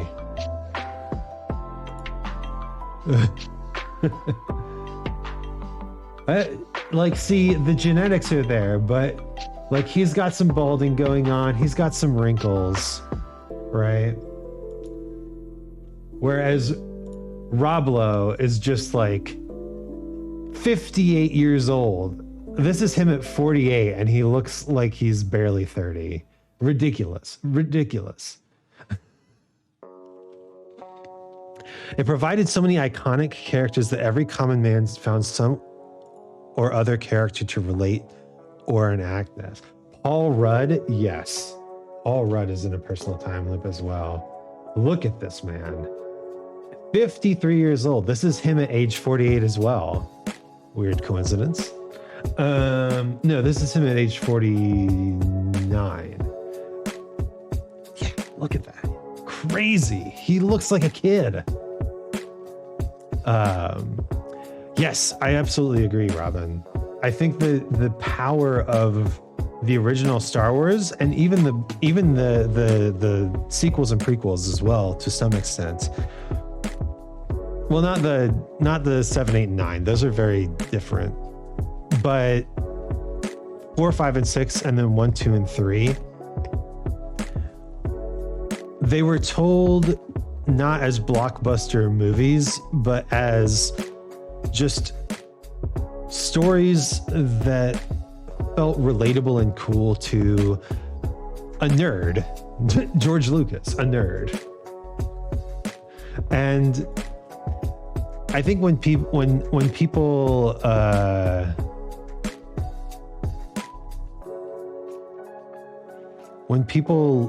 look at characters, or when people look at movies like Star Wars and they try to treat them like blockbusters and big hits, when the original Star Wars was just a cool fantasy space story for, sleepy children to fall asleep to. In 2021, Paul Rudd was named the sexiest man alive. Ooh, really? I don't know about that. That's a good picture of him, though. That's a good picture of him. Do you know why Spider-Man will always be more famous than Thor, Captain America, etc.? He's very relatable. In fact, that's my favorite part about Spider-Man, is how relatable he is. What's that? A VTuber relating to someone who has trouble expressing themselves in their normal life, but can put on a mask and suddenly be witty and popular and talented? A VTuber relating to that? No kidding. Rob Lowe is funny given how integral his longevity was part of his Parks and Rec character. Oh yeah, right? Because he was the super health nut. Is it because of Venom? Venom is a good villain. Because of the mask, anyone can be Spider-Man. I can be, you can be. That's true. I love that message, especially, and I think Spider-Man Into the Spider-Verse was one of the best Spider-Man movies of all time. Probably the best Spider-Man movie of all time. Just because it affirmed that message so much. It doesn't matter who you are, you can be Spider-Man. In the same way, Darth Vader will always be closer to the hearts of Star Wars fans than Anakin. Yeah, no, I agree. Darth Vader was powerful because of the mask, not because of who was behind it. The fact that he became Luke's father is always like, it's like, of course it could be. It could have been anyone, right? The power of the mask was a big part of why that reveal was so impactful. I don't know about that. Scrolls down one picture. Oh, that's a good picture. Look. He's got cute ears too. Look at these ears. Look at the ears. It's cute. Paul Rudd, cute. Okay. All right, all right. So he's good looking and funny and talented. Oh no. We've developed. Okay, let's actually read about Paul Rudd's life. Slowly falling for Rudd every second. Yes. My mother bought up some old comics that I've had for some time. Most were Wolverine, but there was my Venom comic that I never actually read. It's in mint condition. Ooh. Depending on the issue, it might be worth something. Rudd was born in New Jersey, so it goes, to the son of English-born Jewish parents. His father was a historical tour guide, ooh, and a former vice president of TWA. TWA is Trans World Airlines. Wow. Okay, so successful guy. His mother was a sales manager at television station KSMO TV in Kansas City, Missouri. Same way, Stormtrooper is one of the most iconic foot soldier concepts. Extend to Master Chief, Sushin Robin. Isaac is reading. No, shh, Robin, Isaac is reading. It's okay, it's okay. We're here to... Remember, my streams are just vaguely disguised, thinly veiled chatting streams. We're here to chat. Well, what I think is really interesting is that the Stormtrooper took its name and the stereotype of being faceless attack drones, even clones, from World War II and the Nazi army. So it's interesting that the Stormtrooper became an icon by pulling on a stereotype and giving form to an idea that had been fermenting in the culture. Not clones, they have a face. The helmet kind of face. Very iconic. But eventually they were revealed to be like clones of Jango Fett, right?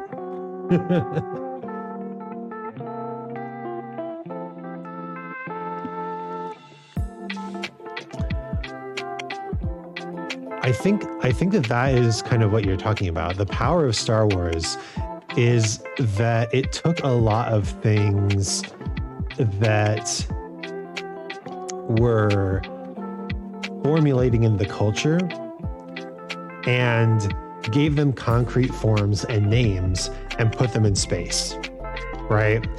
The idea of a queen, the idea of a British sounding empire bad guys, the faceless villain, the faceless stormtroopers, right? The young farmer who turns into a hero, the old man who lives in the hills and knows the secret magic of the world. Like, these were all ideas that were real and existent in the culture, and Star Wars brought them together and created a story set in space for no reason whatsoever, other than George Lucas thought space was cool, and gave these cultural ideas distinct thematic and mimetic forms. There's a good word for you. My word for this: role model. Kind of, yeah. Everyone needs one.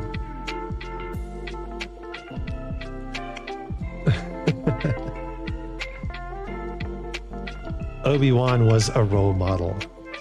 Man, I hope the Obi-Wan show turns out okay. If the Obi-Wan show turns out even decent, I might be convinced to watch that one. Obi-Wan is definitely one of the most fascinating characters in the Star Wars universe.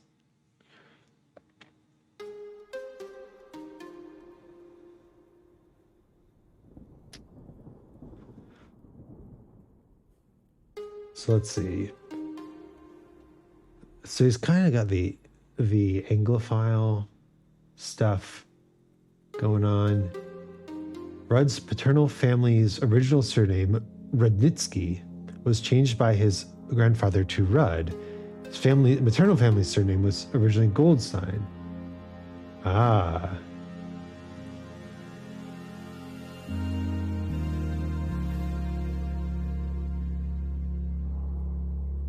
When he was 10 years old, Rudd's family moved to Lenexa. Because of his father's occupation, his family also spent 3 years in California. He majored in theater. He studied at the American Academy of Dramatic Arts with fellow actor Matthew Lillard. Oh, Matthew Lillard! What an amazing actor, and big D&D player too. The Vader stuff in Obi-Wan is great. The Obi-Wan stuff in Obi-Wan is less great. That's unfortunate. I think Vader's story is well told. It doesn't need to be expanded, right? It's iconic. And the more they add to it, the less iconic it becomes, right? Simple things can be iconic. Complex stuff struggles to be iconic.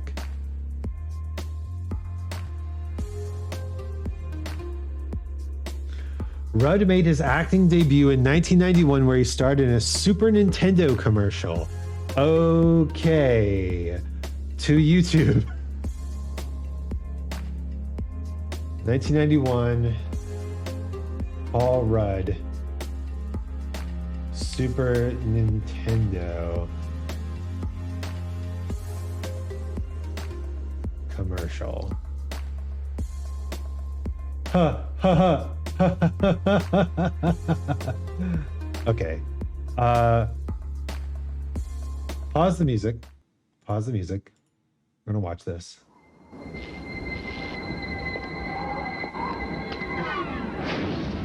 There he is.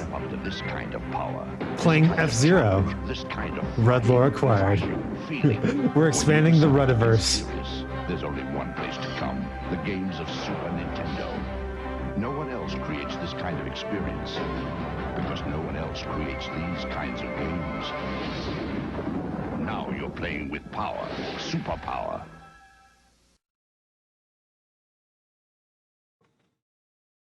Two things that have aged ridiculously well: Paul Rudd and the Super Nintendo. Let's watch it again. So frame by frame.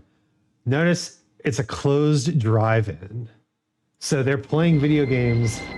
They're playing a Super Nintendo in a drive-in theater, which is way ahead of its time. This kind of challenge, this kind of flying. But also, can you imagine playing such a low poly pixelated game The games of Super Nintendo on such a huge screen? You haven't seen this commercial, but you played that game. Now you're playing with power, superpower. Amazing. Robin, want to check out my city? Oh yeah, what's you've talked about how cool your city is. What is the city called? So he was in Sisters for 3 years. Oh, he was in the Baz Luhrmann Romeo plus Juliet. I forgot about that. On Google Earth. You know, I have thought about doing a Google Earth style stream. Let's turn the music back on. I have thought about doing a Google Earth style stream, but that'd be a GeoGuessr kind of stream, right? And I would have to really hold myself back from just looking around the neighborhood where I'm currently living, because I think where I live in Berlin is super cool and I don't want to dox myself. All right. Patiala is a city in southeastern Punjab, northwestern India. I apologize in advance for mispronouncing every single word. Patiala is located, it's privacy inappropriate. That's very true. That's very true. Located around the Quila Mubarak, the Fortunate Castle. Let's not Google Earth, yeah. Constructed by Sidhu Jat chieftain Ala Singh, who founded the royal dynasty of Patiala State in 1763. Woo-hoo-hoo-hoo. That's, let's see. That would be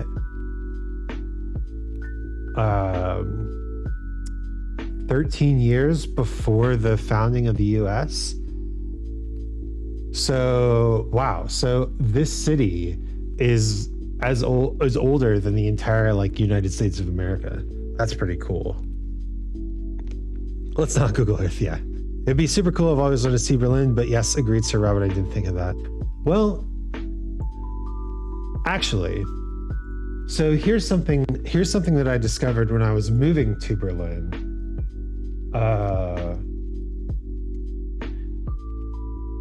So you can look up these things called walking tours, and we'll mute it. But usually they have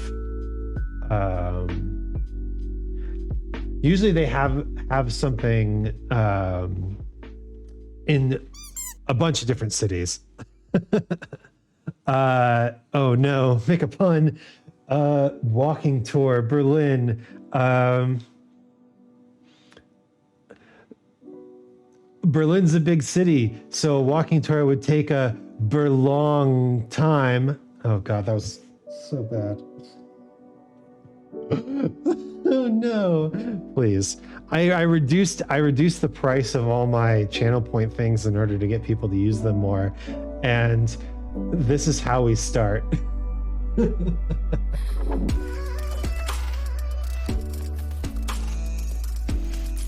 Where are we starting with the actual walking tour, please?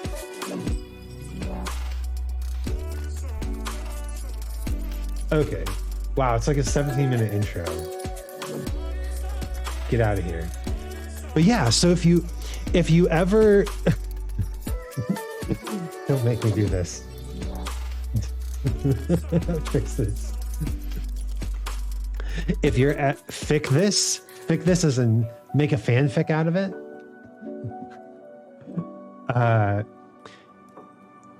If you're no, that pun was not good. Thank you for being honest. If you're ever moving to a new city or you want to explore a new city, maybe before you visit for like a vacation or something, well then there are these walking tours on YouTube. They're really cool. And they have high definition walking tours. Basically, they just walk around the city and show you what the city's like, especially the more touristy districts, but that's okay. The Berlin city tours are pretty good. Now, it's actually kind of weird because photography is pretty heavily restricted by law in Germany. You're actually not allowed to take photographs of people who are not consenting to the photograph. So this is kind of weirdly illegal. But yeah, this is the Brandenburg Gate. It's a very important landmark in Germany. I'm changing from Uru to Elmer Fudd. This is a very important landmark in Germany. I'll catch that wascally rabbit. Maybe I should work on my Elmer Fudd impression. But yeah, obviously they spend a lot of time at the Brandenburg Gates. Do not poke fun at my inability to properly convey my shorthand's meaning through quickly entered text with proper spelling.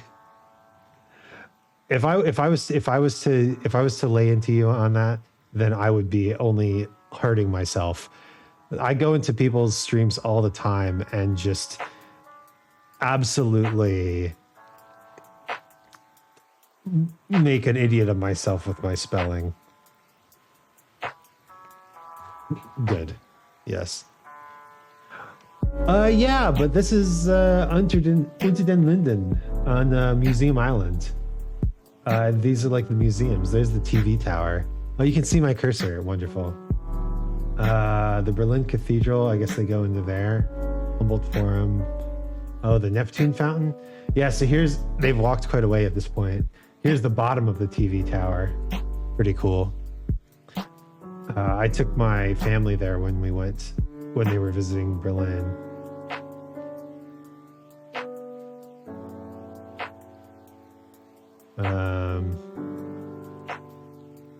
Are they actually going to show the Neptune Fountain? Oh, I guess they did right at the beginning of this section.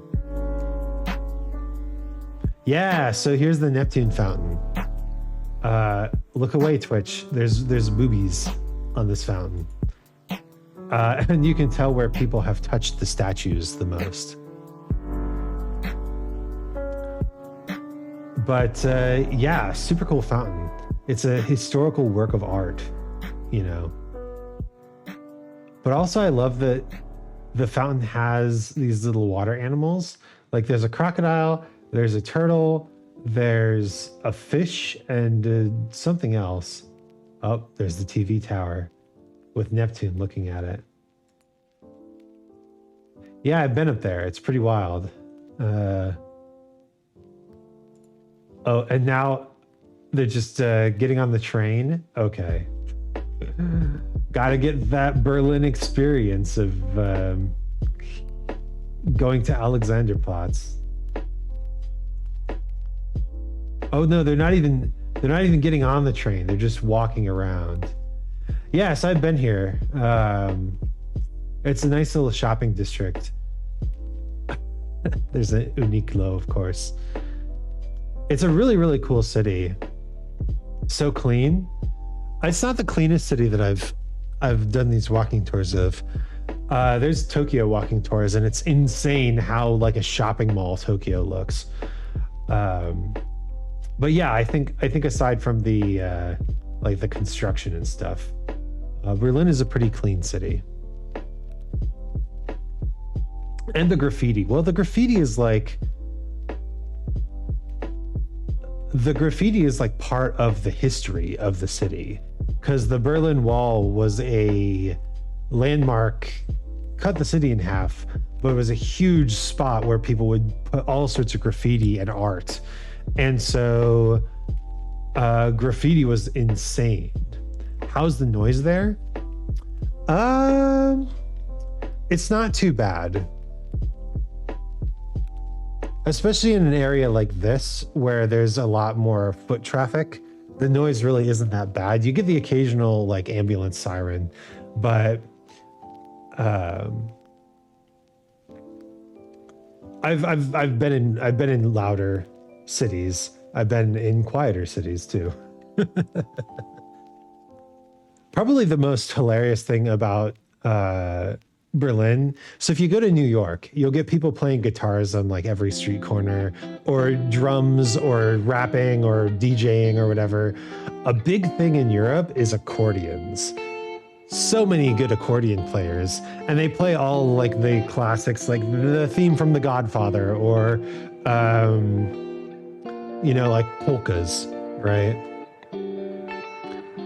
I totally dislike the Schengen visa policy. They allow the visa for the date you mentioned on the travel. No simple way to extend, post, or pre-pose the travel. Yeah. I agree. It's better if you can get a more permanent visa and not have to go through the, I don't know how to pronounce it, Schengen policy. It really does feel like the worst possible option.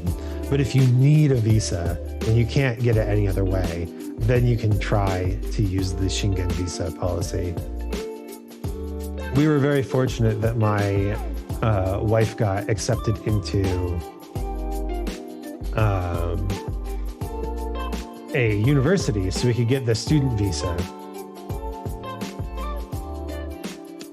But seriously, if you want to see a clean city, these Tokyo walking tours, like, look at that.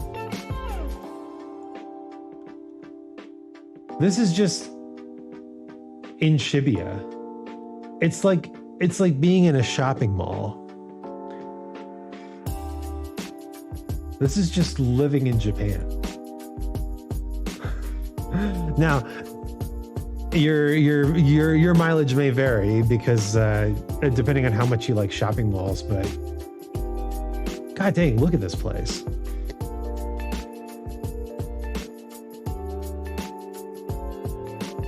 You have visited Gamescon a few times. The visa is super restricting. Oh, that makes sense. If you're going on a if you're going for just a convention, then that'd probably be the way to go. Especially if you kind of know what days you're going to be there. But yeah, if you're planning on living here, I would not want the Schengen visa at all. So you get to vote for the first time this Tuesday. No kidding. That's so exciting. I have voted already. I did my absentee voting ballot, and I sent it in well ahead of the deadline because I'm a responsible world citizen.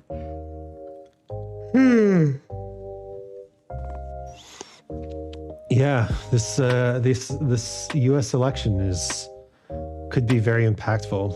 I'm hoping the best for all the people that I know in the U.S. I like shopping malls when I'm alone. With my wife, it is a whole new level of struggle. I find it's not too... I totally get what you're saying. It's like when you go somewhere and somebody has a totally different energy level for that activity than you do, and you struggle to meet that energy level, right? And it can work in the opposite way too.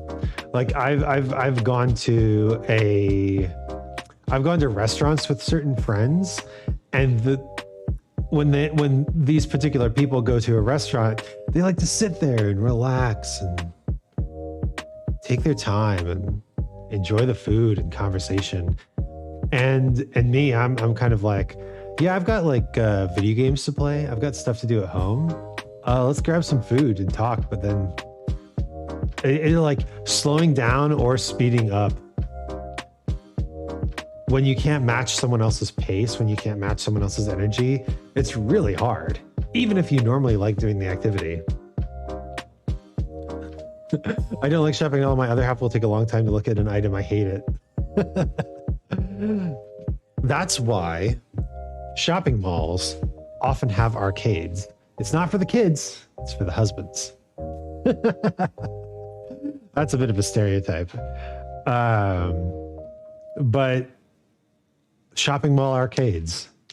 I remember when I was first exploring shopping malls, there would always be one storefront that was just emptied out, and they had like 5 or 6 arcade machines in there. And my parents would deposit us in the arcade with like $20 of quarters, and then go do whatever they needed to do. Buy clothes or whatever. That's why we're members of the same club, sir. The Merry Gentlemen's Club.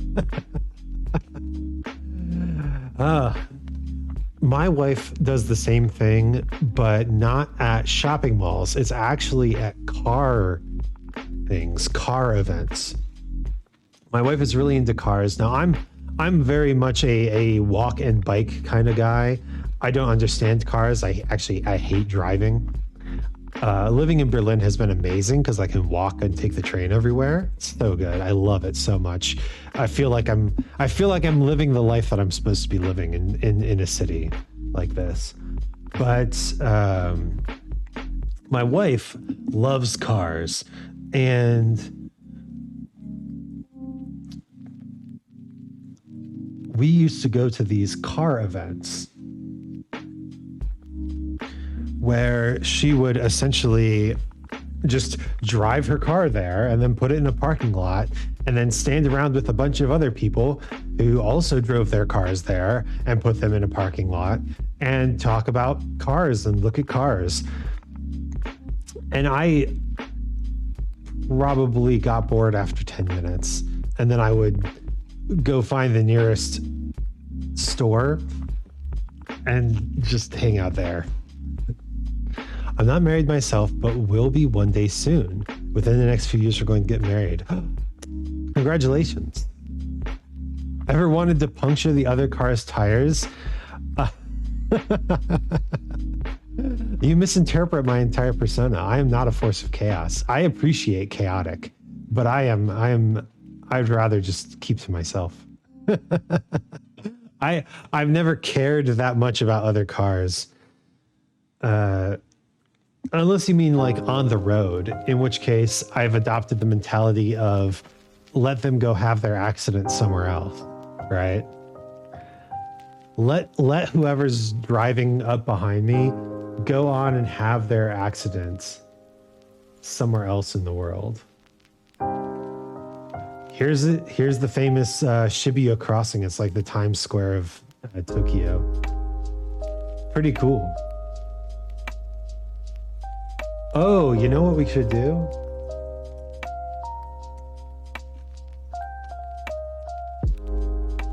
Oh, there's a driving tour. Neat.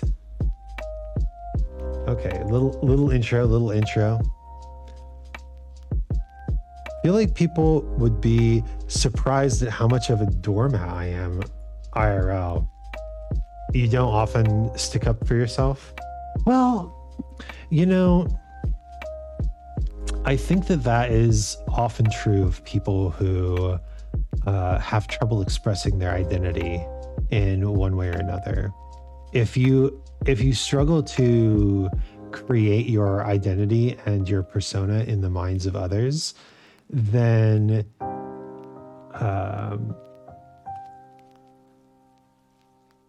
it's hard to exert your presence. It's hard to stand up for yourself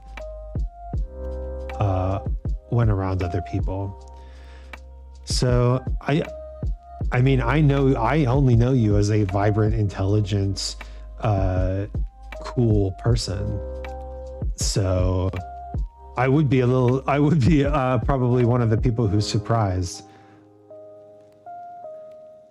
See, this is the type of city where these guys have the right idea. Being on a motorbike is the way to go. Whenever you move to a city, pay attention to how the food delivery people get around. If they drive, you should be driving. If they go on bicycle, you should be biking. In Berlin, they use bicycles. I bet food delivery people in Patiala use motorcycles because they can keep up with the flow of traffic, but they're not limited by the flow of traffic. I wonder if we'll even see some food delivery people. When was this video released? A year ago. So yeah, there's probably going to be some Grubhub around. I love the architecture. Like the fence. The fence patterns, the arch patterns. This is exactly where I'm going in the next 20 minutes to pick up the friends. Was that a tuk-tuk? I'm not sure what a tuk-tuk is.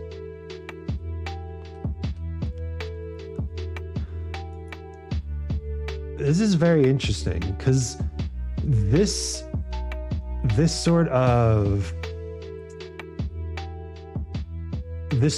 mix of housing and business structures, a rickshaw. Ah, yes, I believe that was a rickshaw. I know of that. I know that word. I did not know they were called tuk-tuks. Is that a New Zealand thing? This sort of mix of business and homes reminds me very much of kind of American suburbs, but the streets in American suburbs are not nearly as wide. So you kind of get more sidewalk. Southeast Asian thing? Cool. Yeah, one of the things that you discover when you travel is very much that just like people tend to arrange themselves in a lot of the same ways. Like, you prefer walkable spaces, you want grocery stores and small businesses close to your homes. Tagora Theater, that's where I had issues with that electricity board officer. People have issues with local government, right? People, struggle to maintain utilities, right? You can feel the similarities. Even though, nobody speaks the same language, there's, different policies, different people, like the way that we interact with each other is also the same. Looks cool to you? Glad it was resolved. I mostly go along with what I'm told to do, even if it's frustration. But on the flip side, I don't care one iota about what other people think of me, which seems counterintuitive. I don't know. I don't see that as counterintuitive.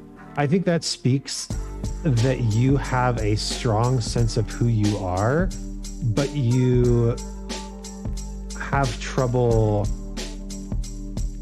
You phrase that poorly. You have a strong sense of who you are, but you have trouble expressing that in public. And so you'd rather be seen as considerate than kind of pushy, right? You'd rather let people have their way and stay true to who you are than try to push yourself and impose yourself on other people. I can relate to that. That's your favorite wine shop? I totally missed it. This is cool. Yeah, and I mean, if you think about it, any of these shops could be someone's favorite. And all these shops have owners and investors and regulars, right? It's so cool. I noticed there's a lot of English. Is that because it's more north in India, because it's closer to other countries? There still is some Hindi, but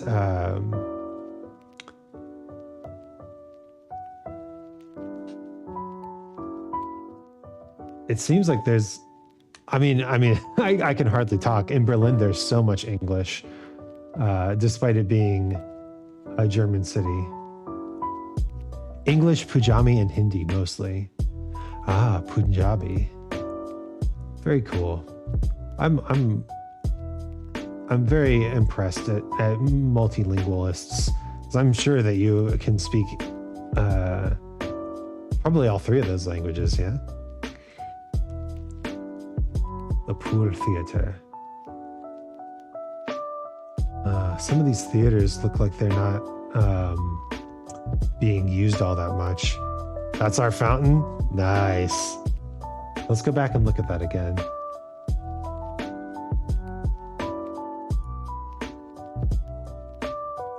Cool.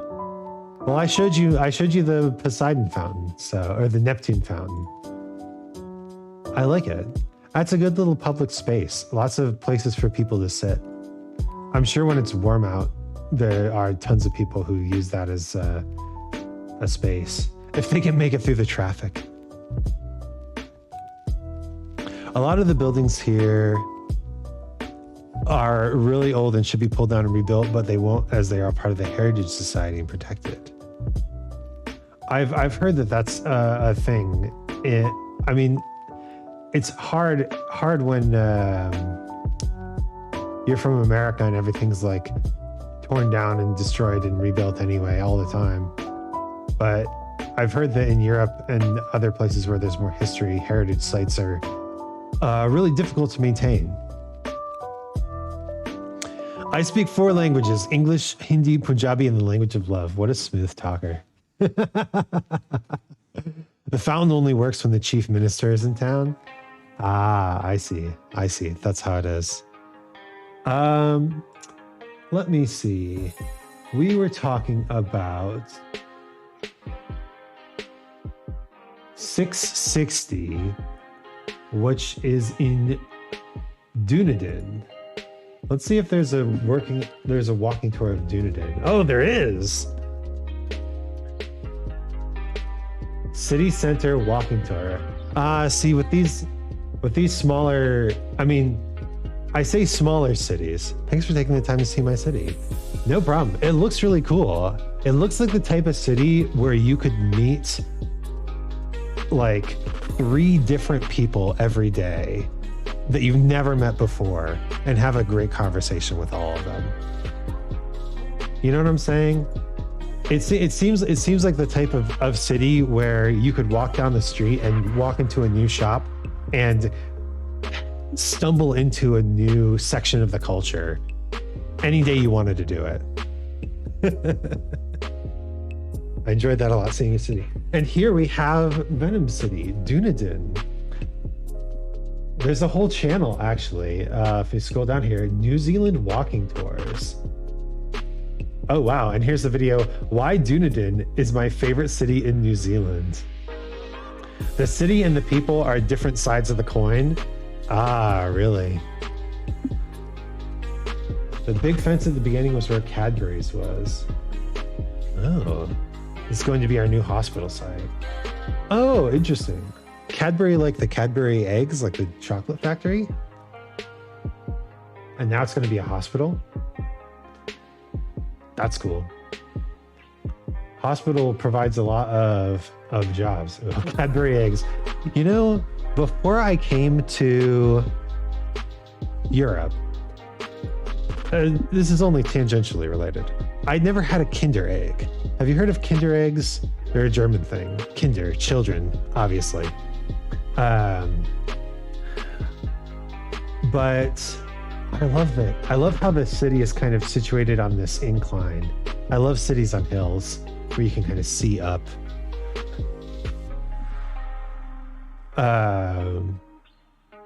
They're banned in a lot of America, aren't they? Yes, because some of the toys were considered choking hazards. And there's a toy in every egg. So I had my very first Kinder egg in Germany. After having, I'm not really like at the age where I eat, sweets and chocolate all the time anymore. But here I am, a fully grown chimera adult eating a Kinder egg for the very first time. I documented it on Twitter, actually. It was really fun. I love the little toy. It was super cute. Your city is full of hill suburbs. See, the area that I grew up in was in Midwest America. And if you ever look at a map, like, what do I call that? America topographic map. Yeah, look at this. Look how flat this is. Like, there's a little bit of mountains over here. There's a lot of mountains over here. But everywhere in the middle is just, it's so flat. It's ridiculous how flat it is.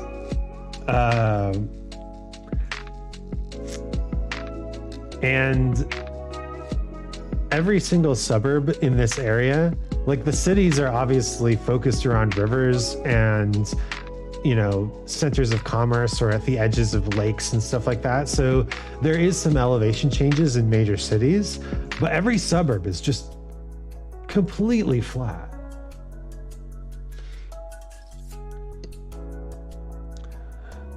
You eat them occasionally. They're in all supermarket checkouts. They're very common here. Oh, cool, a helicopter. Kinder eggs just make me think of fortune cookies. I feel like they could also be a choking hazard for kids. True. Although I feel like fortune cookies are usually eaten when adults are present. Does that make sense? Like with a Kinder egg, you could kind of like buy your kid a Kinder egg and say you'll eat it when you get home, or get one in like a Halloween candy bag, and then your then you're not able to monitor your kid as you eat them. But fortune cookies, well, they're also a little hard, so you have to make sure you chew them a lot. Fortune cookies you usually eat at the end of a meal. I like your train station. That's it. I'm buying a separate phone for calling. Every time I want to watch something I really want to, the phone pops up.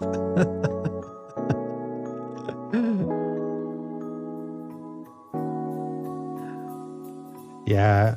So here's something weird. Whenever I'm in the US, YouTube works in picture-in-picture mode on my phone. But when my location data changes me to Europe, all of a sudden the picture-in-picture mode for YouTube doesn't work anymore. And I don't know why that is. Because the Twitch picture-in-picture still works just fine, whether I'm in the US or Europe. But YouTube stops doing picture-in-picture mode as soon as I leave the US. The traffic you see is about the usual. We're not a massively busy town, luckily. That's really good. I've been to Chicago and New York in the US, and those are some busy towns. Like, you step off the sidewalk, you're going to get hit level busy towns. This is a nice balance. You know, you're still in the city center, but it's not too much. The buildings, a lot of them, they're all over 100 years old. Yeah, and unfortunately, like these heritage sites, if they're not, like a lot of them are shops. A lot of them are maintained privately if they're not like big tourist attractions. And so you get these buildings which are really old and difficult to maintain, but also you can't knock them down or rebuild them or like redo the foundations too much because they're heritage sites and they need to be preserved. So you get a lot of trouble with trying to maintain these old buildings. They went through the same thing with the Berlin Wall, actually. I read about this recently. After the wall came down, they actually rebuilt some of it in a different spot, using some of the same materials, obviously, but kind of like they rebuilt it, reshored it up, structured it so it would stay around, and then had artists, you know, do paintings on the walls. And now it's called the East Side Gallery. It's a really, really cool art exhibit.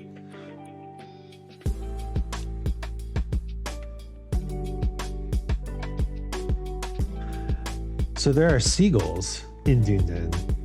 I always feel weird about, because I lived in America, I lived very inland. We never had seagulls. Seagulls being just around in a city always is a sign to me that I'm not somewhere that I'm familiar with, right? Sushi mall, nice. Let's go hit up the sushi mall. Imagine if I see myself walking in town in this video. And yes, a lot of pigeons as well. Pigeons, I understand. Pigeons, I saw my fair share of. In Berlin too, there are tons of pigeons. And crows. Berlin crows are super cool. We're close to the sea. Where the video started, behind that 8-minute walk is the sea. That's so cool. Yeah, it's New Zealand is an island, so there's a lot of seaside. Ooh, the sheepskin shop, Dunedin's finest. Sheepskin knitwear and gifts.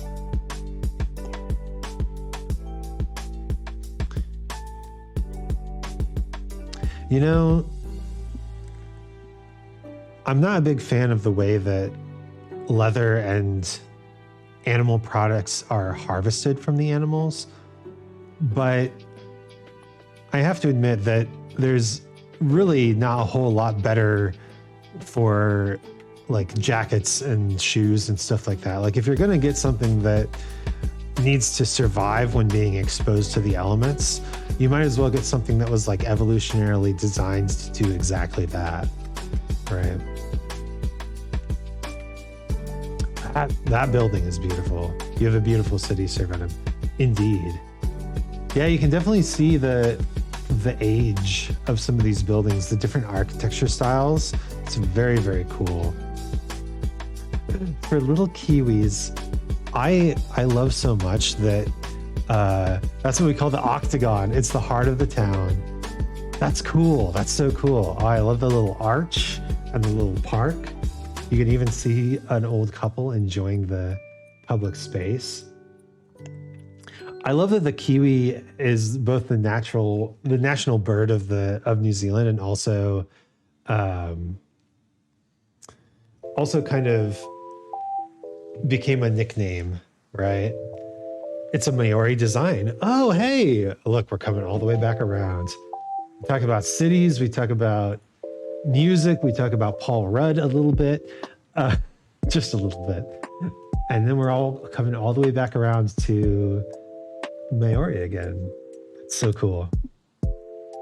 Velvet burger. That sounds good.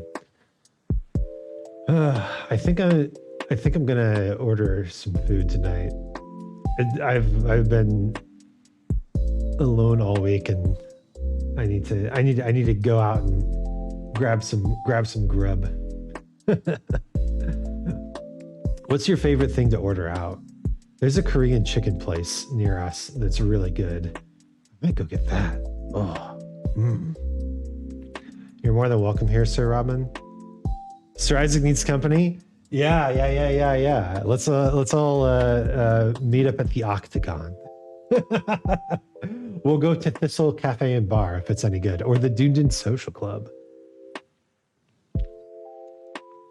Yeah, my wife has been out in Slovakia for a gallery showing all week, which is, super cool, and she's super successful, and I love her very much. But yeah, it has been a long week. You love the kebabs they do literally up to the left here? Nice. Kebabs are good too. There's a good tradition of Turkish kebabs, or döner kebab, in Germany. So good. This is sick. I've seen other VTubers do walking tours, and this is pretty awesome. Is there a category for walking tours? Category.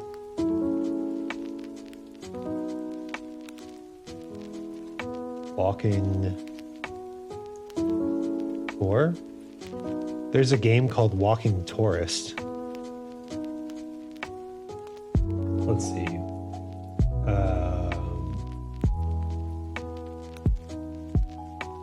Is there like a watch party?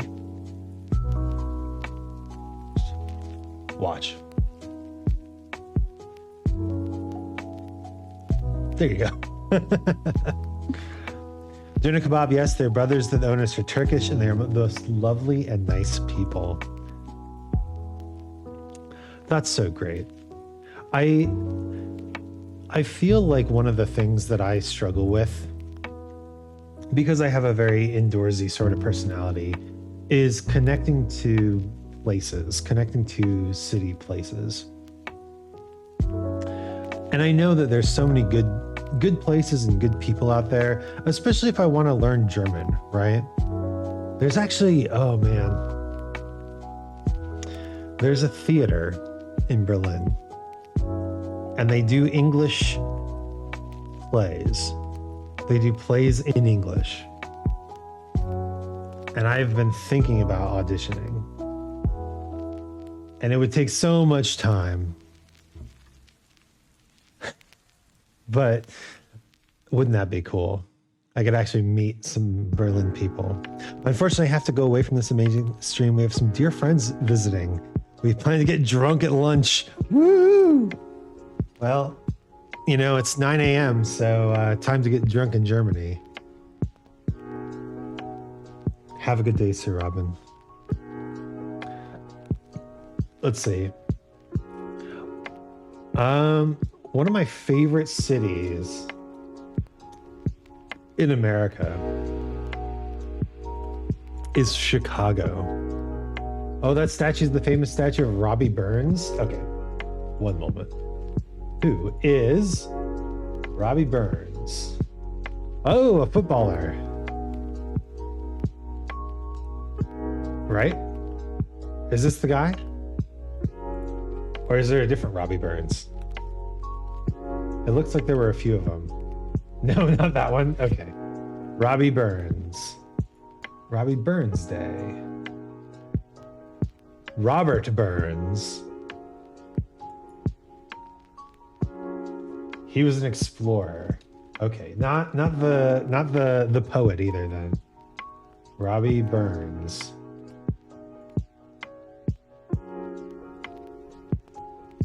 Robert Burns.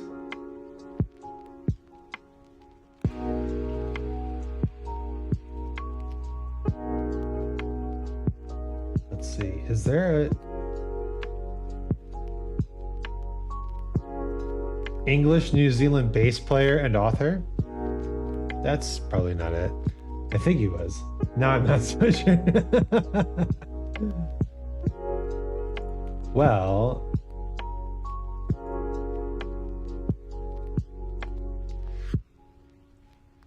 we can see there's a statue of Burns in the Octagon, Dunedin. Hey, look at that. Wikipedia coming through. See you, gentlemen and madam. Wait, there's a crater on Mercury that's named after Robert Burns. Incredible. So I guess yes, it was the poet. Robert Burns, the national poet of Scotland, celebrated worldwide. He collected folk songs from across Scotland. A man after my own heart.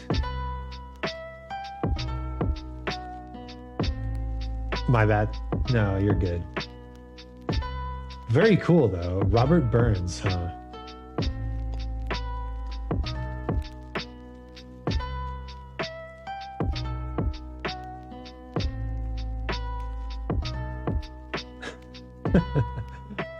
Abraham Lincoln composed a toast to Robert Burns. That's fun.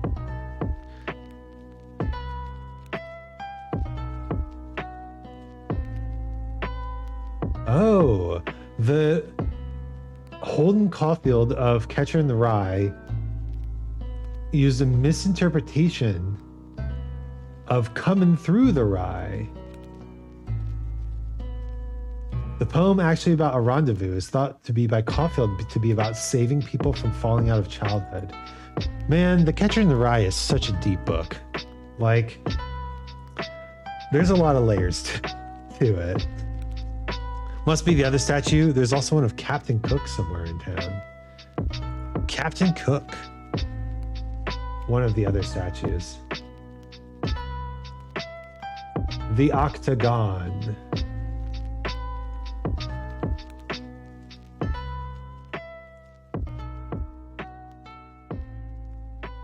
Yep, there's the statue.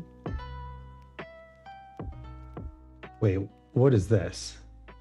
Heritage of New Zealand. New Zealand Heritage Places Register. The Category 1 listing.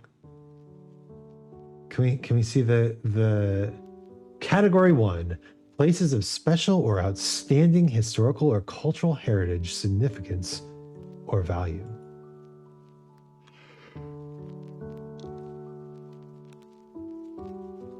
Honestly, I thought there'd be more categories.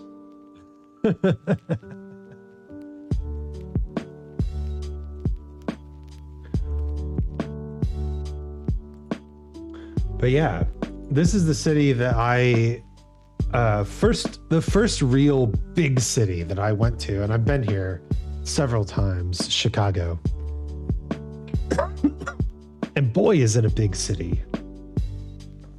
It is such a big city.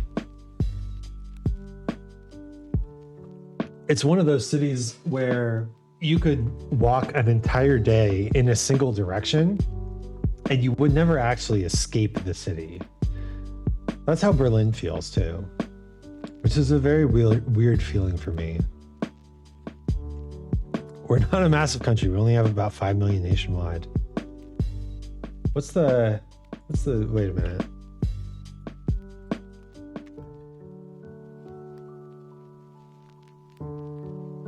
Berlin is the most populous city in the European.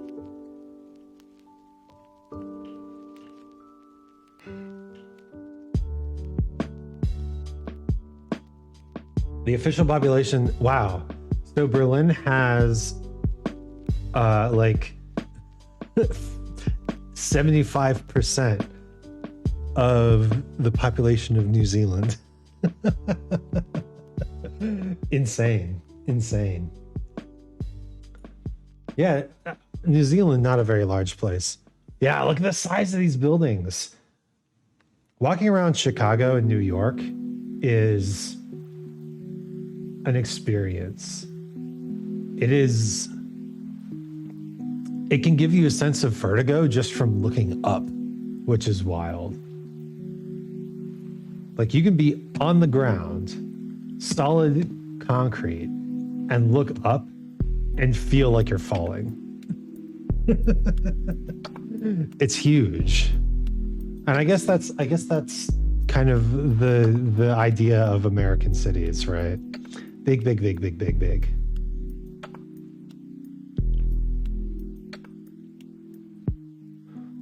There's around 129,000 people in Dunedin. We have a big area boundary. Makes sense. Yeah, I think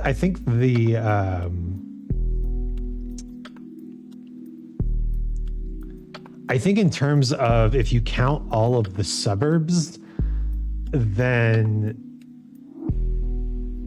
Toronto is actually one of the biggest cities in the world in terms of population, just because the suburbs go on and on and on and on and on. This is another Wikipedia moment.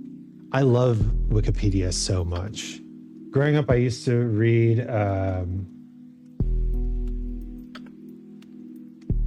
The Hitchhiker's Guide to the Galaxy.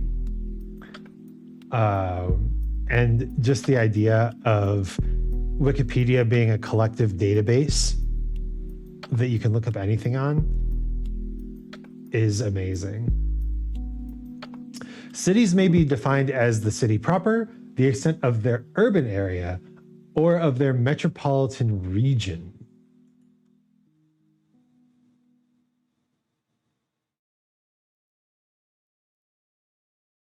So let's see. The city proper is its administrative boundaries. Google search says an estimated population of 102,400. Dunedin is New Zealand's 7th most populous urban area. Dropped a lot of people since 2019. Interesting. What happened in 2019? City proper is the administrative boundaries. The urban area is administrative criteria and political boundaries, a threshold population size, or population density, economic function, or the presence of urban characteristics. And then the metro area is the urban area as a whole and its primary commuter areas, so including all the suburbs. There are 81 cities with a population of over 5 million people. So this is, so if we go by population of city proper, hot damn, Chongqing in China has 32 million people. Holy crap. Oh, Ikimino, hello, welcome. We're not playing video games today. We're just talking about cities, really. We were looking at the city of Chicago and then starting to talk about city size.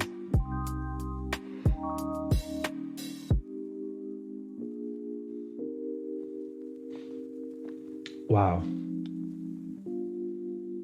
Lots of Asian countries on here. Asia. Egypt is like the first city proper, and it's number 22 outside of the greater Asia, Russia-Asia area. I guess Congo, never mind. DR Congo is up here. I missed that one. And Brazil. Oh, of course. Sao Paulo.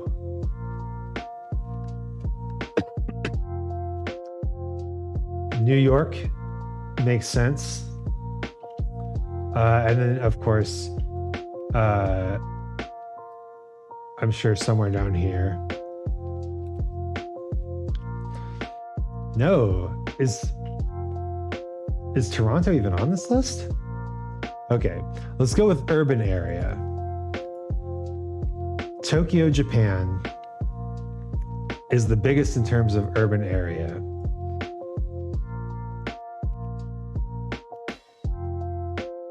Man, I must have misheard this statistic.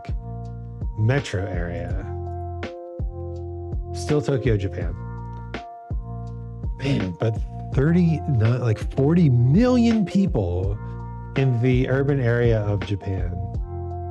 How's the urban area of Japan smaller population than the metropolitan area of Japan? That doesn't make sense.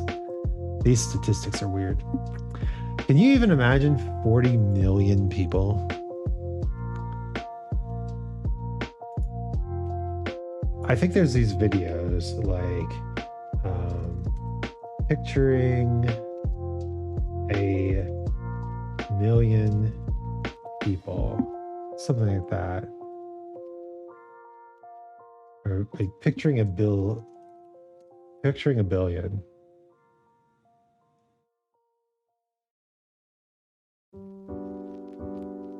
Yeah. So it's like videos like this. 8 times my whole country. No kidding. So here's $100, right? $10,000, which is $100, right? Approximately 1 year of work for the average human on Earth. And here's $1 million. 92 years of work for the average human on Earth. Not as big a pile as you thought, eh? $100 million. Fits nicely on a military standard size pallet. So that's $100 million, huh? And then obviously 10 of those is $1 billion. You'll need some help when robbing the bank.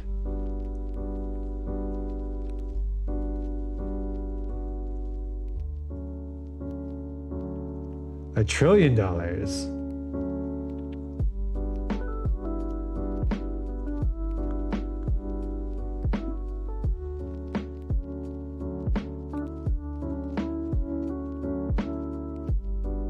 Well, okay, now this is getting a little depressing. Let's go back to the Chicago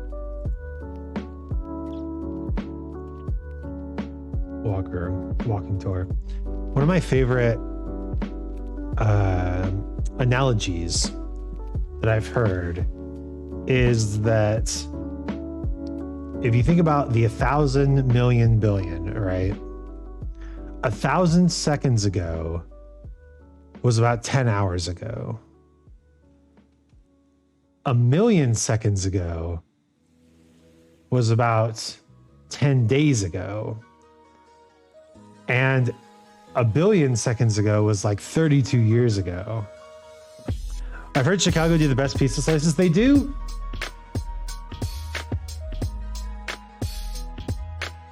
One second, Pluto.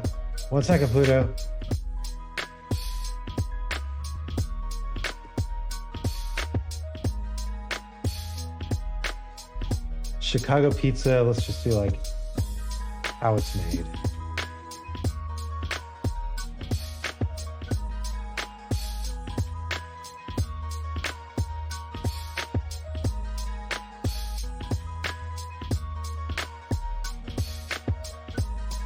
I don't care about your personality. I just want watch the Chicago deep dish pizza being made. OMG, is that the one, the only Mr. Twitch.tv/Isaac Anzu? I like how my name has Mr. at the beginning and has extended to include my entire URL. YouTube is starting doing custom IRLs now. I was able to get my YouTube IRL. They're like, hey, no one is even close to thinking about using your YouTube IRL. Imagine that. I also opened a Tumblr, which, you know, the way Twitter's going. But I've never owned a Tumblr before. I hear it's a magical and scary place. So much. We have places here that do Chicago pizza styles at certain pizza places. So this is one of the things that my wife and I, for fun, we make fun of each other for our differing opinions on pizza. I am of the opinion that Chicago deep dish style pizza is one of the crowning achievements of pizza production. It breaks the mold in the best way. It is a pizza experience that isn't confined to the slice. And she's of the opinion that New York style pizza is the ideal slice, is the perfect way, the perfect ratio and edibility and collapsibility of a pizza. And our European friends find it hilarious when we will stop a conversation to have a debate about whether New York or Chicago style pizza is better. Now, obviously, Chicago style pizza is superior. I do enjoy New York pizza, at least. I can say I enjoy a slice of New York pizza, but you can't compete with the thickness of the thick boys of Chicago style pizza. I'll fight on this one. As a Tumblr user myself, I don't know about Magical, but I love my hell site nonetheless. Nice. Well, if I have to rebuild a social media presence outside of Twitter, then look for me on Tumblr. Deep dish is so good. So good. Oh, this guy's making like a meat lovers Chicago style pizza. You don't even need that. Watching this without sounds is kind of hilarious because it's like, what's he doing? Measuring the bowl? Why is he doing that? Find out next time. So much garlic powder. Of course. I have no idea what the difference is actually between Chicago style and New York style. Fantastic. Well, let's actually, since we're not watching this with the sound on, let's speed this up a bit. So sausage. So what he's doing is he's basically just making a filling for the pizza. It's a sausage style pizza. But yeah, the way that you make a Chicago style deep dish pizza is kind of like making it as a pie, right? You have the base layer of the crust and the base layer of the cheese even, and then the sauce on top, right? And the thickness of it is just so good. We have a pizza shop here called Hell's Pizza. They do some stupid but funny promotions. Rabbits are fully pests here. They are overpopulated and destroy a lot of crops that are used for food. Now here's a good take, a legitimate good take. Hunting for sport is not bad when you're doing it to consciously and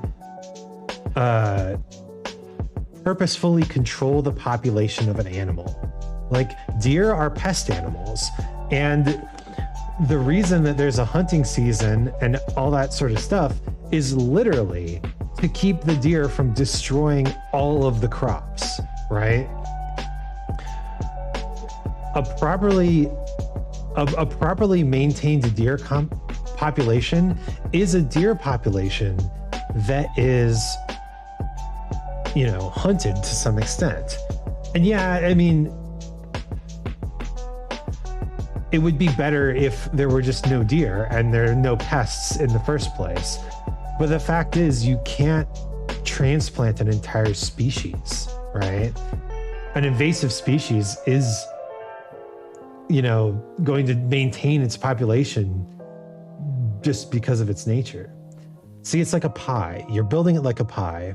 It's not terrible, to be honest, but maybe I'm just saying that because it fuels my hyperfixation with Gothic literature and all things related. So it's a Reddit. It's like a cross between Reddit and Twitter, where you can kind of sink into like tag rabbit holes, huh? Okay, this guy is doing it right. Also, is he ASMR miking his pizza eating? I kind of hate that. They did a rabbit pizza, made a huge billboard with rabbit skins all over it. Cost hell of a problem. Okay, rabbit pizza, I would try. A huge billboard with rabbit skins all over it, I can understand why that would be a problem. We hunt deer and wild pigs here. Rabbits are hunted as well. There's no limit on a time frame for hunting them. Only ducks are prohibited from apart from 2 months of the year. Okay, see, that's like let's see, New York pizza, how it's made.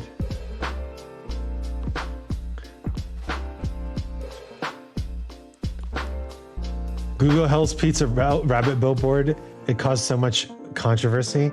Also, Jazzy the Simp Queen, thank you for redeeming the first. Hello. It's like Twitter, but with less horrible people and funnier memes. Just wait. If Twitter goes down, then Tumblr will be one of the places that people go to escape. Although, that said, I don't think people will abandon Twitter so easily. I think that it'll have to take kind of the same reason that people abandon certain subreddits and also 4chan is essentially once the porn becomes unbearable. There's already not safe for work stuff on Twitter. Thank you for the posture check. But if the porn becomes unbearable or illegal because of lax content moderation policies, then that's when Twitter will die. You prefer lasagna for your thick Italian fix. Lasagna do be good though. Jazzy the Simp Queen, welcome. I did something. What did you do? Let me think. The last time we talked it's been quite a while. See, look how thin the crust is. They call them pies though, don't they? It better not. I like my hillside without the Twitter scum. There will be refugees if Twitter goes down. You spent $12,000 on what? No offense to the Twitter scum out there. I'm a relatively recent Twitter user.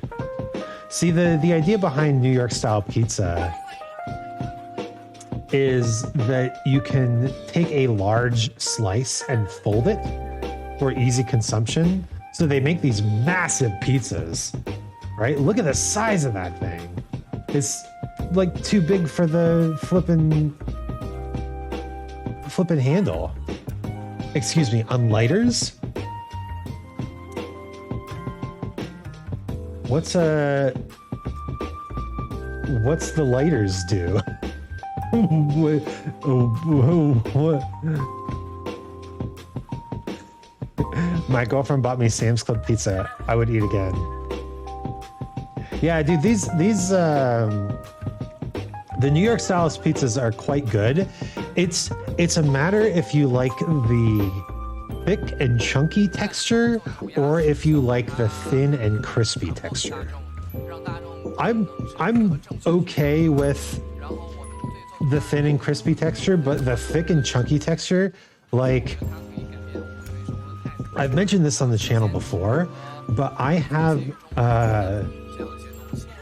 what's called a topographical tongue, where I have a lot of divots and dents and damage almost to my tongue, and it doesn't hurt or anything. But we're not changing the subject. Why did you spend so much money on lighters? Jazzy coming in and dropping that deep lore and then disappearing. So I don't taste flavor as strongly, but I taste texture really, really strongly. So for me, having a texture that fills up my mouth, has the right amounts of like squish and crunch and crisp, that's really what I go for. My girlfriend gave me $69,000 and I was bored as hell, so I bought lighters and other things. As long as other things are involved.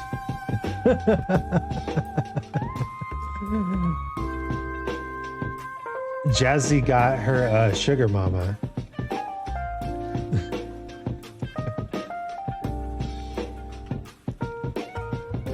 $12K was on just the lighters. Hell's Pizza here is only thin crust, but they're so good. I prefer deep dish though. Yeah, I think the thin crust is easier to replicate. The rest we don't speak on the other things. There must have been some pretty cool lighters.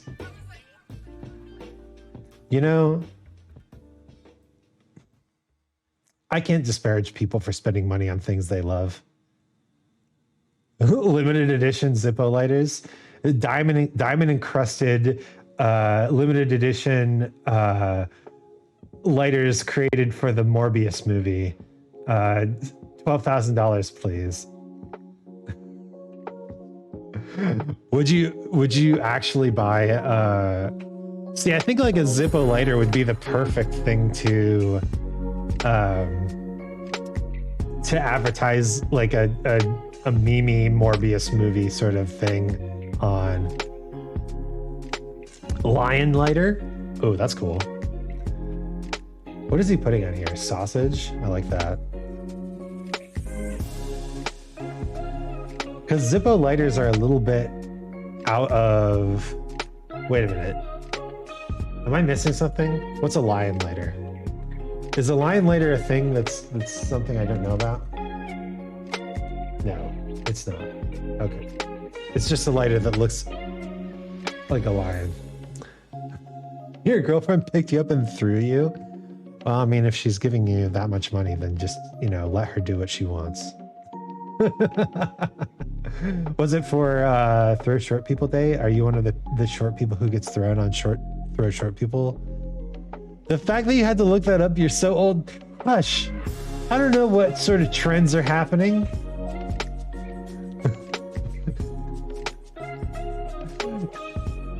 I only got a Tumblr yesterday. Excuse you, Pluto. It's so self-explanatory it hurts. It's a lion lighter. It's a lighter that's a lion. Everybody was like, oh, cool, that's so neat. And I'm like, wait a minute. Is it cool because it's a lighter that's a lion? Or is it cool because lion lighters are a cool thing? I don't know. Thank you for understanding, Venom.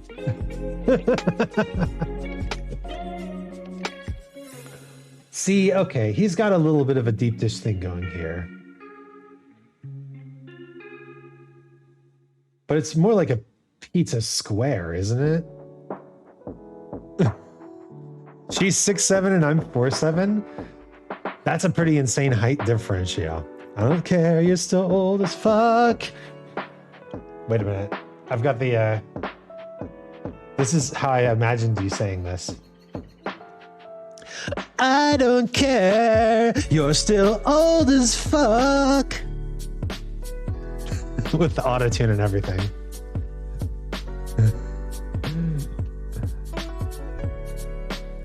The garlic knots, these garlic knots, they just like spray them with garlic. Like that's just garlic powder, garlic butter, garlic everything.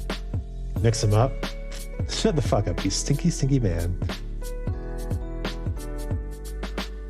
Arson is fun. Arson can be fun. Oh, and then he double bakes the garlic knot. He knows what's up. Her mom and dad are 6'3" and 7'3" and 7'2". Holy crap. So she is like short in her family. Absolutely ridiculous. Gotta love a tall girl though. Tall? Yes, please. I'm sure you completely understand, Jazzy. See, that's like it's not even deep dish. It's a pizza square. Garlic is so good as well. I buy pickled garlic and eat it by the mass loads. Intense. Hawaiian pizza. Hawaiian pizza. Is Mrs. Anzu tall? Mrs. Anzu and myself have chosen human forms that are the exact average height for human beings. So I'm like 5'9", which is average for an American male, and she's like 5'5", which is an average for an American female.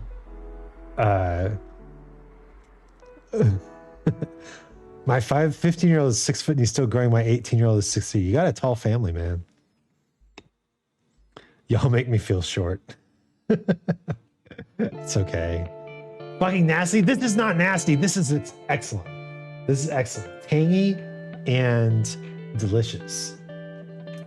I'll pretty much eat pineapple on anything though. Please, I'm 5 foot. That's okay. We have on this channel a mix of short and tall kings and queens and majesties. Gotta remember the non-binary majesties. Yes, it is. I will fight you over this nasty shit. No, I absolutely disagree. I'm gonna look up the history of Hawaiian pizza. We're gonna learn. We're gonna learn. Learn. We're gonna learn. You're gonna learn about this. But it's not Hawaiian at all. It was created by a Greek-born Canadian. I'm leaving. Why is it Hawaiian? Inspired by Chinese dishes. Experimented with adding pineapple, ham, bacon, and other types. These additions were not initially very popular. They didn't know at the time. They didn't know how good it would become. You're asking me to get ketchup chips? No.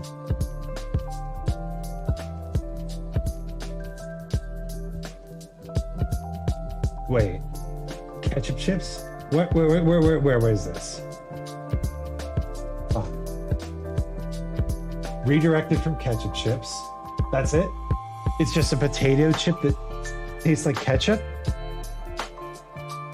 Google. Don't fail me.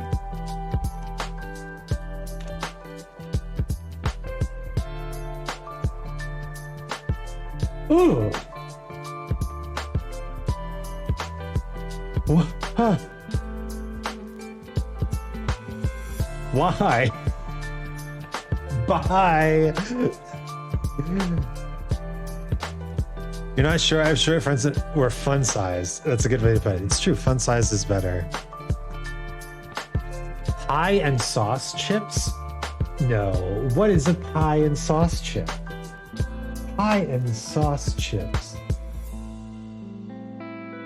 What? Pie and sauce chips? What is that even? Meat pie and tomato sauce? Bluebird pie and sauce chips?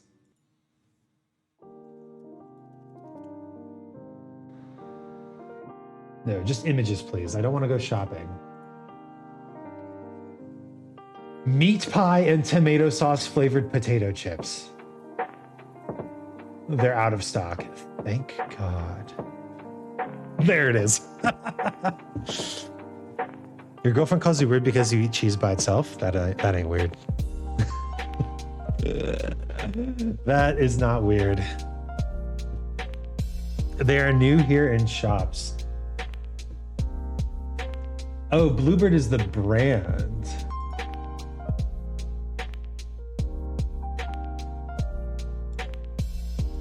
Okay. Meat pie, Sunday roast, Argentinian steak, and chakalaka.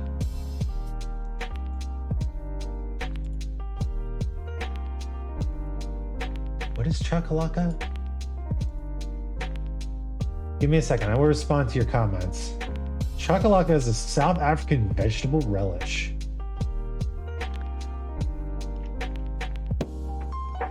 Shredded cheese? It's still not weird. I think shredded cheese is delicious. Isaac likes Hawaiian pizza. Isaac is evil. Oh, Jill for Isaac. Jill for Isaac for 1,000 years. My chat is conspiring against me. I'm actually bamboozling you. I've never had Hawaiian pizza. I feel like it's very much a like it or hate it sort of thing. It's one of those foods that's excellent to debate. If you like tangy sauce, if you like acidic along with savory, then you'll probably like Hawaiian pizza.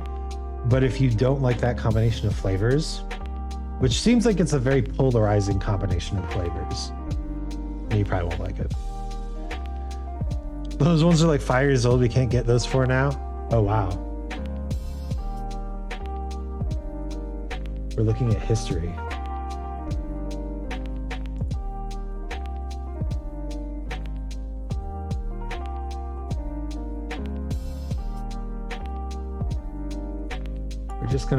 We're just gonna watch.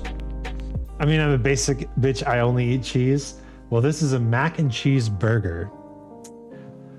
If you wanna talk American foods, there's a lot of foods you can discuss, like pizza and hot dogs and popcorn and chicken nuggets and chili and ribs, like rack of ribs. But I think the most American food is any food that is just excessive. Like, if you look at this and you're like, no human should eat this. The donut burger is absolutely an example of this. If you look at a food and you think no human should be consuming this, and yet all of the words in the name of this food are things that I love and enjoy, that's an American food. The hot Cheeto burger. Was it was it KFC that did the double down? We went from music to native language, then to city tours and now food. This is an awesome stream, sir. Look, the double down was good. You don't speak those words. Like we can agree that the double down was actually pretty tasty, but we don't talk about how good the double down was. We make fun of the double down.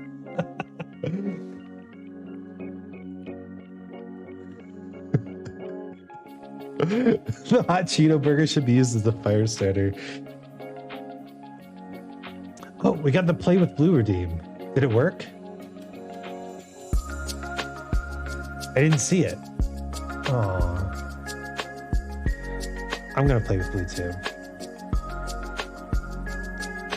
Oh, it's got a minute-long cooldown. Blue is so cute. Yes.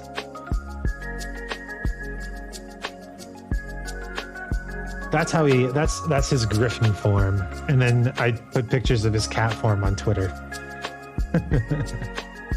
We had it back a few months ago, now it's gone again, but no bread got to me. Yeah, no bread is really it really makes it difficult.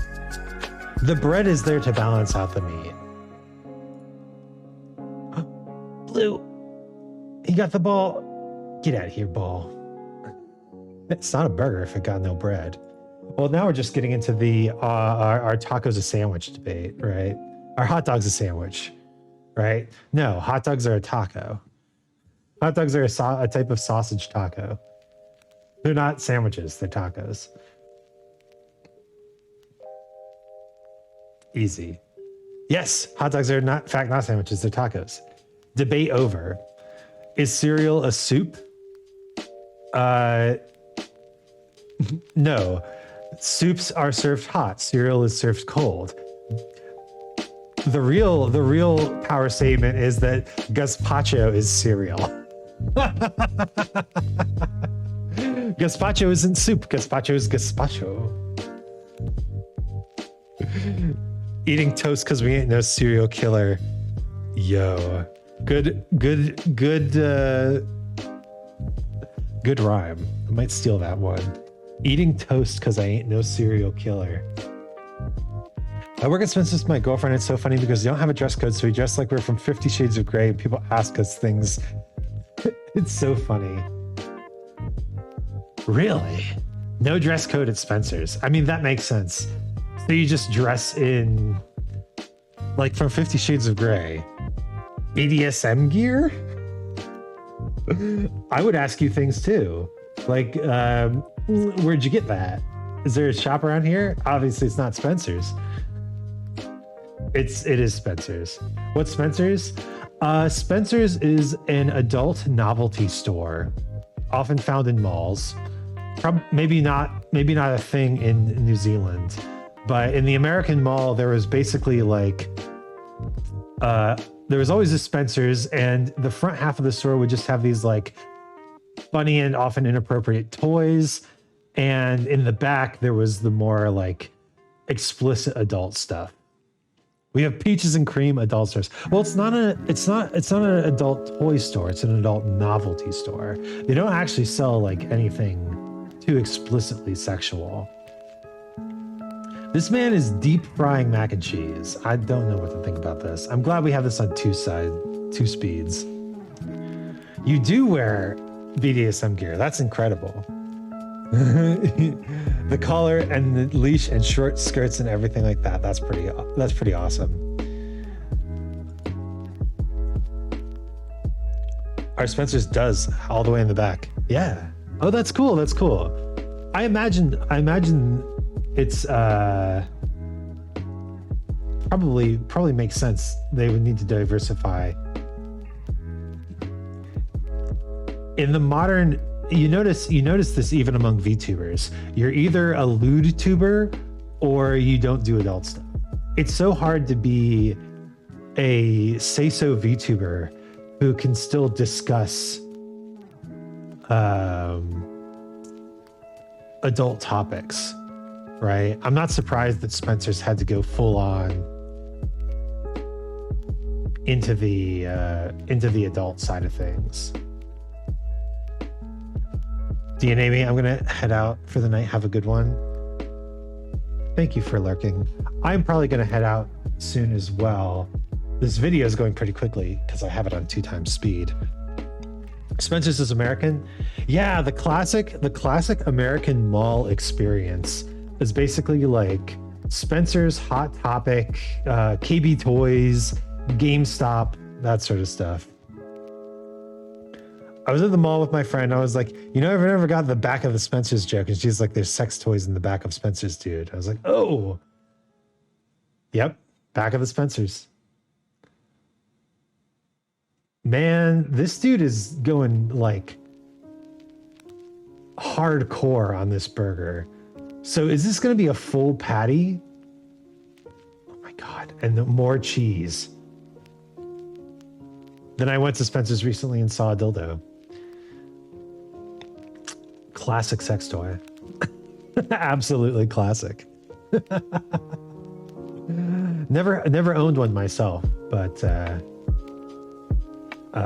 known people who have. Saw a plush of a dick with a face on it. Yeah, that's more like what I think of when I think of Spencer's. Not actually sex toys, but like novelty objects that people that are related to sex. GameStop here is called EB Games. I think we had some EB Games in the in some malls. Same exclusive items that GameStop too. Never heard of Hot Topic, but never Spencer's. You're gonna Google it after the stream. It's just a funny story. That meat is pink. Please don't eat it. Yeah, I don't think that was cooked long enough. It's okay to eat undercooked beef.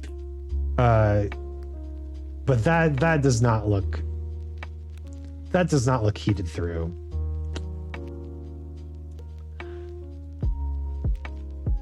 Okay, well that was kind of disgusting, and I hate what that's going to do to my YouTube recommended.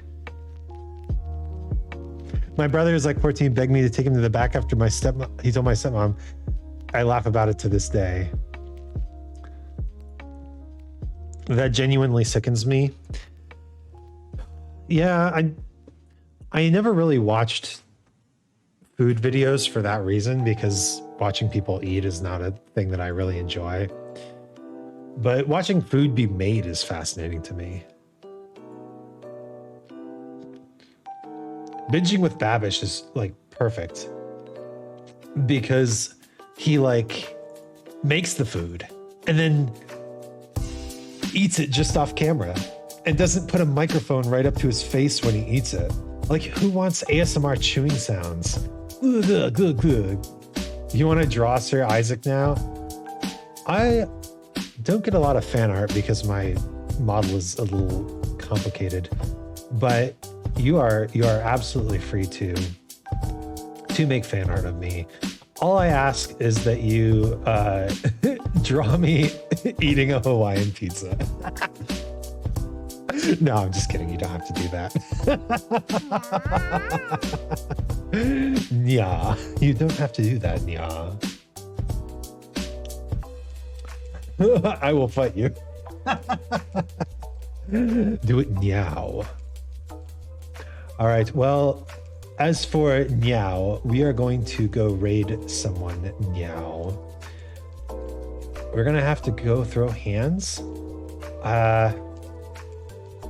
Look, I'm not much of a fighter, but I do know some friends who have big gremlin energy, and will fight on my behalf. We're going to end the stream now, though, and go raid a good friend of the stream, Somber Waver. He is a mute streamer who always has excellent taste in music and currently playing Guilty Gear Strive. Please don't throw hands at Sir Igel. He's fragile. What do you think I am? Like so old my bones are made of paper?